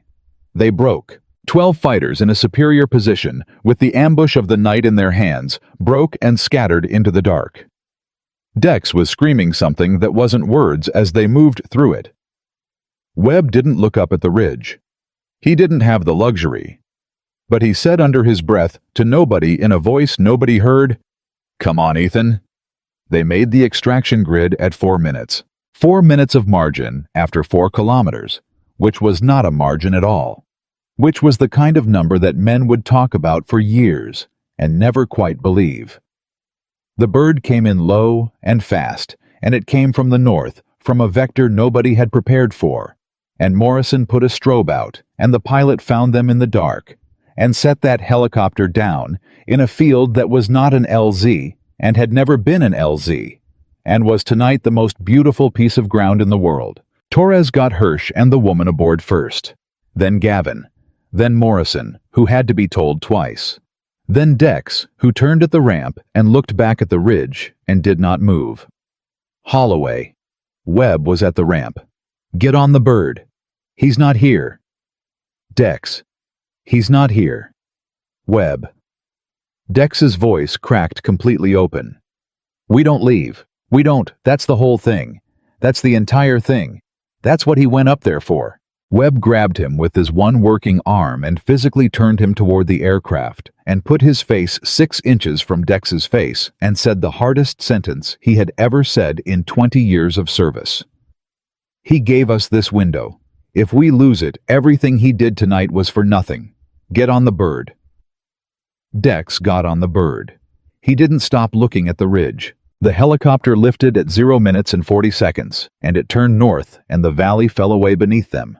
And inside that aircraft, 8 people who had been meant to die tonight sat in the vibrating dark and did not speak. Then the pilot's voice came over the internal. "Chief, I've got something on the ground. 2 kilometers north of the extraction grid. Single heat signature. It's moving." Webb was up before the sentence finished. "Moving how?" "Slow. Real slow. It's Chief. It's waving." Dex's head came up. Morrison, who had not raised his voice one time in the entire operation, said one word at a volume that filled the aircraft. "Go!" The pilot went. 2 kilometers north of the extraction grid on a stretch of open ground, he had crossed on foot after coming down off a ridge with a rifle that wasn't his, and a wound that had stopped being a graze about 90 minutes ago. Ethan Carter stood in the downwash of an American helicopter and lifted one arm. He didn't have the other one available. It was holding his side together. The ramp came down, and Dex was off it before it touched the ground, and he hit Ethan at a full run and caught him as his knees went, and Morrison was there a second later, and between the two of them, they got him aboard. He was gray. His plate carrier was soaked through on the left side. There was a captured rifle slung across his back and 1 magazine left in it, and he had walked 2 kilometers through hostile ground, because standing still was not something that had occurred to him as an option. Dex was working on the wound with hands that would not stop shaking. "You crazy, you absolute. How are you? You were on the ridge. You were on the ridge, and then you were 2 clicks north. How did you—" "Walked," Ethan said. "You walked." Slowly. Dex made a sound that was half a laugh and half something else entirely. Webb crouched down beside him, one arm useless at his side, and looked at him for a long moment. 12 years of knowing this man. A barracks room in Virginia at 2 in the morning. A bottle of whiskey nobody drank. "You should have come down when we broke out," Webb said. Ethan's eyes were closed. Then the western element would have hit you at 200 meters. Webb didn't answer. You'd have lost 4 men, Ethan said. Minimum. Probably Gavin. Probably Torres. Carter. I did the math, Chief. Webb sat back against the bulkhead. He looked at the man on the floor of his helicopter, bleeding gray, half-conscious, having just spent 3 hours dismantling 73 fighters with 45 rounds of knife and whatever he could take off the bodies of men who had come to kill him. Why? Webb said. It came out rougher than he intended. Ethan opened his eyes. It seemed to take effort. He looked at Webb, then at Dex, who was still working on his side with shaking hands, then at Morrison, then at Gavin, who had one leg and had held a corner post for 2 hours, then at Torres, who hadn't said 40 words all night and was watching him now like he was watching something he'd need to remember exactly. Then he did something none of them expected. He reached up with his one functional hand into his plate carrier and pulled out the photograph. It was soaked. Lily's face was still there, still grinning, still missing 2 front teeth, the water having done nothing to the thing that mattered about it. He held it up so they could see. If I don't make it home, Ethan said, my daughter loses a father. He was having trouble getting air. He got it anyway. But if I leave one of you behind, another kid loses theirs too. He looked at each of them. So I did the only math that made sense. Nobody said anything. Dex was crying, and not trying to hide it, and not one man in that aircraft thought anything about it at all. Ethan's hand dropped. The photograph stayed in it. Get us home, Chief, he said. And then he stopped talking, and the helicopter flew north through the dark, and 8 people who had been meant to die in a valley that had been built for them went home instead, because one quiet man had climbed a ridge alone with 2 magazines and a partial and a picture of a 6-year-old girl, and had decided somewhere in the dark up there that the promise he made to his own child was a promise he owed to everyone else's too. He didn't wake up for 19 hours. When he did, the first thing Ethan Carter understood was that he was not on a mountain. The second thing he understood was that somebody was holding his hand, and it was not a small hand, and it was not his daughter's, which meant it belonged to someone he was going to have to say something to. He turned his head. Dex Holloway was asleep in a plastic chair with his forehead against the bed rail, and his hand wrapped around Ethan's like he'd been told to hold it, and had taken the instruction extremely seriously. He'd been there 14 hours. The nurses had stopped trying to move him around hour 6. Ethan looked at him for a while. Then he said quietly, Dex. Dex came awake the way operators come awake instantly, completely, already reaching for something that wasn't there. His eyes found Ethan's face and went wide, and then his whole body just let go of something, and he sat back in that plastic chair and covered his eyes with one hand. You son of a... His voice broke on it. You were dead, on the bird, twice. You were dead twice. Apparently not. They restarted your heart in the air, Carter. Over the border. Some 24-year-old flight medic named Perez punched your chest until you came back and then did it again 40 minutes later. Dex was laughing, and it was coming out wrong. You lost 4.5 liters. Do you know how much blood a person has? 5? You had half a person's worth of blood when we got you on the table. Ethan considered this. That explains the headache. That explains the... Dex stared at him. You know what, I'm glad you're not dead specifically so I can be furious at you. Fair. Everybody's alive, Dex said. He said it fast because he'd been waiting 19 hours to say it, and it had been sitting in his chest, getting heavier the whole time. Webb's shoulder's a mess, but he's up. Morrison's fine. Morrison's always fine. I think Morrison is structurally incapable of being not fine. Torres has a hairline fracture in his wrist he didn't tell anybody about until yesterday. Gavin's headed to Germany. They think they can save the knee joint above the amputation. Hirsch is with the embassy people. The woman... He stopped. Her name's Amira. She's 23. She's a school teacher. They took her 3 weeks ago and nobody was ever coming for her, Carter. Nobody in any government on Earth knew she existed. Ethan closed his eyes for a second. She's alive, Dex said. She's going to see her family in 4 days. Because we happened to be in the same compound she was in on the same night. Because somebody built a trap for us and put her in it as furniture." He leaned forward. 8 people came off that mountain who were supposed to come off it in bags. 8, including you, and you're the one I'd have bet against. Ethan opened his eyes and looked at the ceiling. "Rodriguez," he said. Dex went quiet. "They recovered him," he said finally. "Second day. He's home. His mom." He stopped and started over. "His mom's in Corpus Christi. Webb flew there himself. Wouldn't let anybody else do it." Ethan nodded once slowly. Nobody said anything for a while. That was fine. That was the kind of silence men who have been in the same dark hold together instead of filling. The investigation started on day 4. It started because Marcus Webb, in a hospital gown with his right arm strapped across his chest and a morphine drip he had refused twice, sat down in front of 2 men from a 3-letter agency and said 7 words in a voice that had nothing left to lose. "Somebody sold us. I want a name." They told him it was complicated. They told him about intelligence pipelines and asset validation and the inherent uncertainty of human sourcing in denied areas. They used the phrase, "acceptable margin of error." Webb let them finish. Then he said, "I had 8 men. One of them is in the ground in Texas. One of them left a leg on that mountain. One of them bled out twice on a helicopter and got restarted by a kid with a defibrillator.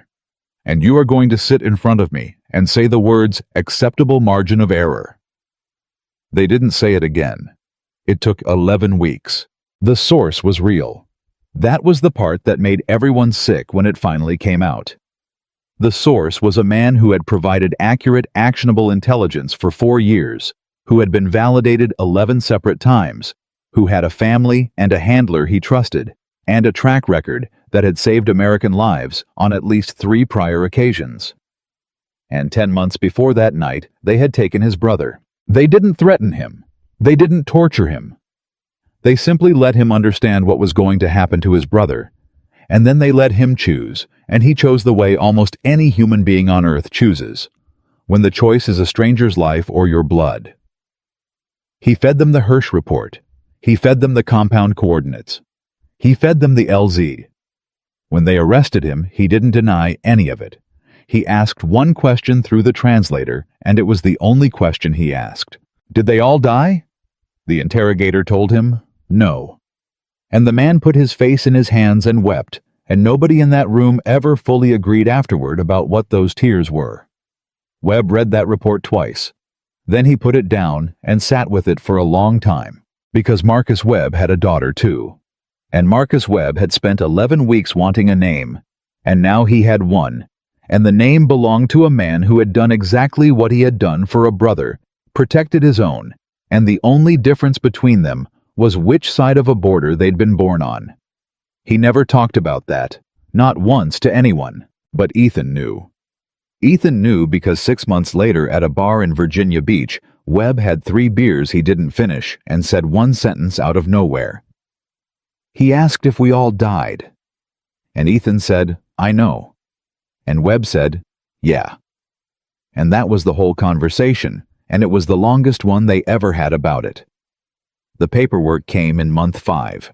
Ethan was still doing physical therapy for the abdominal reconstruction, an ugly, humiliating, slow process involving a resistance band and a very patient woman named Bev, who did not care in the slightest that he had been a SEAL, and cared very much that he was cheating on his rotations. Webb found him in the PT room and sat down on the bench without asking. "They're putting you in for the Navy Cross." Ethan didn't stop what he was doing. "No, that's not how it works, Carter.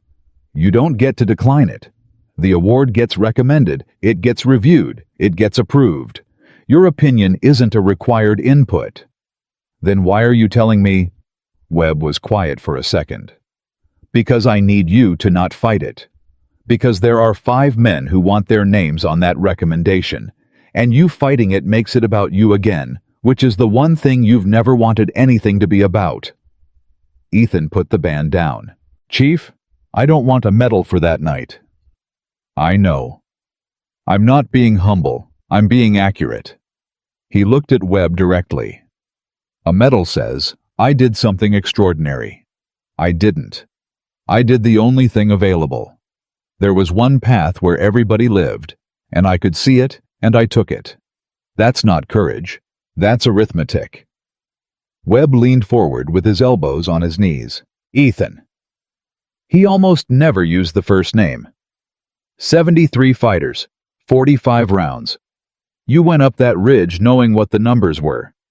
And when you ran out of ammunition, you didn't come down. You went and took their weapons off their bodies and kept working on a wound that should have put you unconscious in 20 minutes for another 90.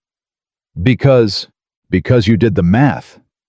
Yeah, I heard you the first time on the bird when you were bleeding out on my boot. Webb's voice had gone rough. Here's what you're not seeing. Everybody can do the math. Every man in that valley could have done the math. Morrison could have done it. I could have done it. The difference isn't that you solved the problem, Carter. The difference is you were willing to be the answer. Ethan didn't have anything for that. Take the medal, Webb said. Not for you. For Gavin, who's learning to walk again and needs that night to have meant something. For Rodriguez's mother, who needs to hear that her son died in an operation where 6 other men lived. For Dex, who is 26 years old and is going to spend the rest of his career trying to be what he saw on that mountain. He stood up. You don't get to decide what that night meant to the rest of us. That's the one thing you don't get. He left. Ethan sat in the PT room for a long time. He took the medal.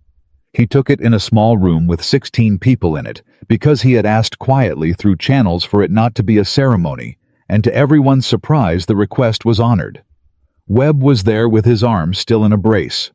Morrison was there in dress blues, standing so still he could have been load-bearing. Torres was there. Dex was there, and Dex cried through the entire thing and did not apologize for it to a single person. Gavin was there. He walked in.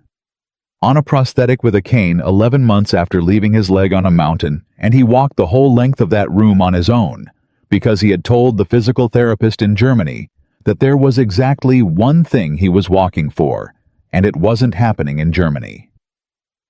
When it was over, Gavin came up to Ethan and stood in front of him and didn't say anything for a moment. Then he said, You went back for the pilot. Ethan looked at him. Nobody talks about that part, Gavin said. Everybody talks about the ridge. The ridge is the story. The ridge is what they put in the citation. His jaw was working. But the first thing you did before any of that was pull me out of a burning aircraft with rounds coming through the fuselage. And then you went back for Ricky. And Ricky was already gone, and you went anyway. Gavin, I have a son, Gavin said. He's 4. He was 2.5 that night. He stopped and got himself under control. He's never going to know what you did. He's going to grow up thinking his dad has a robot leg, and that's cool. And he's never going to know that the only reason he has a dad at all is that some sniper he's never met decided a burning helicopter was worth walking into twice. Ethan didn't say anything. So I'm going to tell him, Gavin said. When he's old enough, I'm going to tell him your name. And then he shook Ethan's hand and walked away on his prosthetic leg without looking back, because there is a limit, and every man in that room had found it. The report was written the way those reports are always written. Official language, passive constructions, credit distributed across the unit, coordinated team action, effective small unit tactics. Disciplined fire control resulted in successful hostage recovery and extraction under adverse conditions. The word teamwork appeared 4 times. Hirsch went on television 9 months later and used the word miracle. He said it 3 times in a 4-minute segment. He talked about faith and providence and the grace of God, and every one of those things may well have been true. And Hirsch believed them completely, and nobody who was in that valley ever begrudged him a word of it.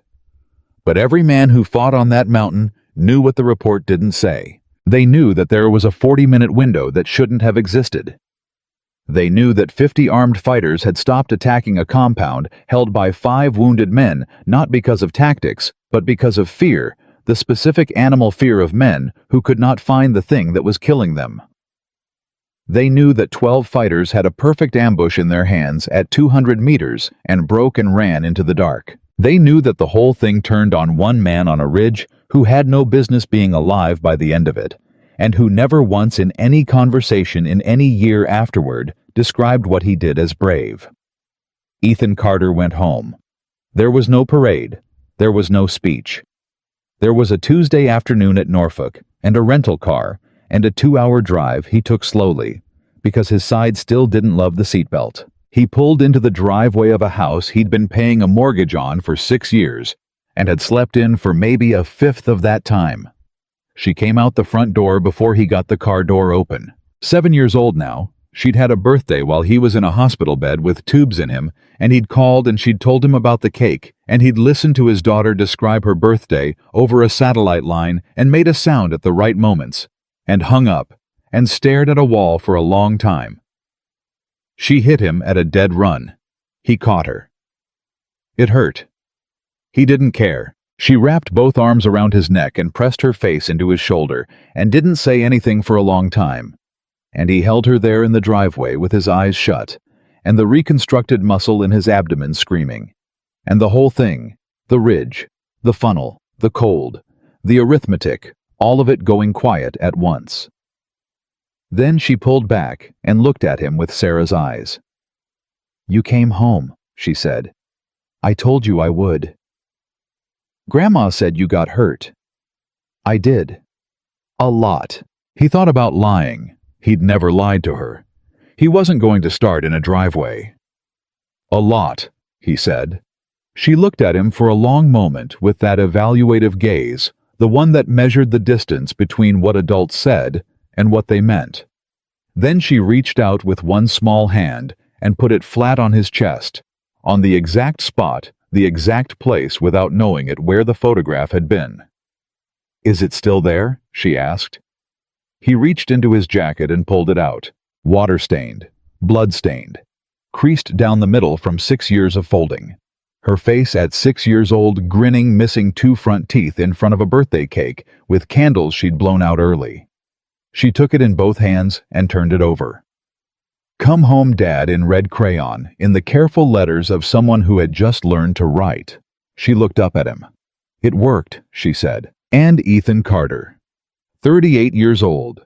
16 years in a man who had lain on a ridge with a wound that should have killed him and dismantled 73 fighters with 45 rounds, and never once let his hands shake, put his face in his daughter's hair in a driveway in Virginia, and finally let go.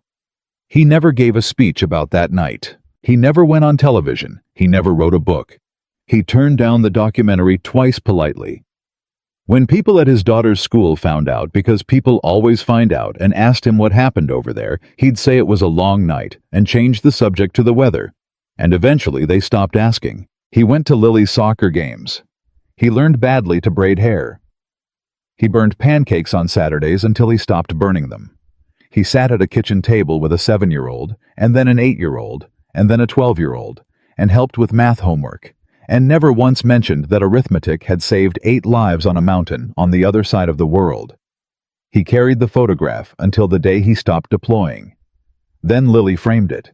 It hangs in the hallway of that house right now. Blood-stained, water-stained, folded down the middle. A little girl in front of a birthday cake. And on the wall beside it, in a frame she picked out herself, is the medal he never wanted, because she wanted it there. And there is exactly one person on this earth whose requests Ethan Carter has never been able to refuse. Ask any man who was in that valley what happened. They won't tell you about the 73 fighters. They won't tell you about the impossible shots, or the captured rifles, or the 2 kilometers he walked with his hand holding his own side together. They'll tell you this. The strongest man on that mountain wasn't the one who fired the most rounds. He was the father who understood that a promise made to one child is a promise owed to every child, and who climbed a ridge alone in the dark, with 2 magazines and a partial, to make sure that every man in that valley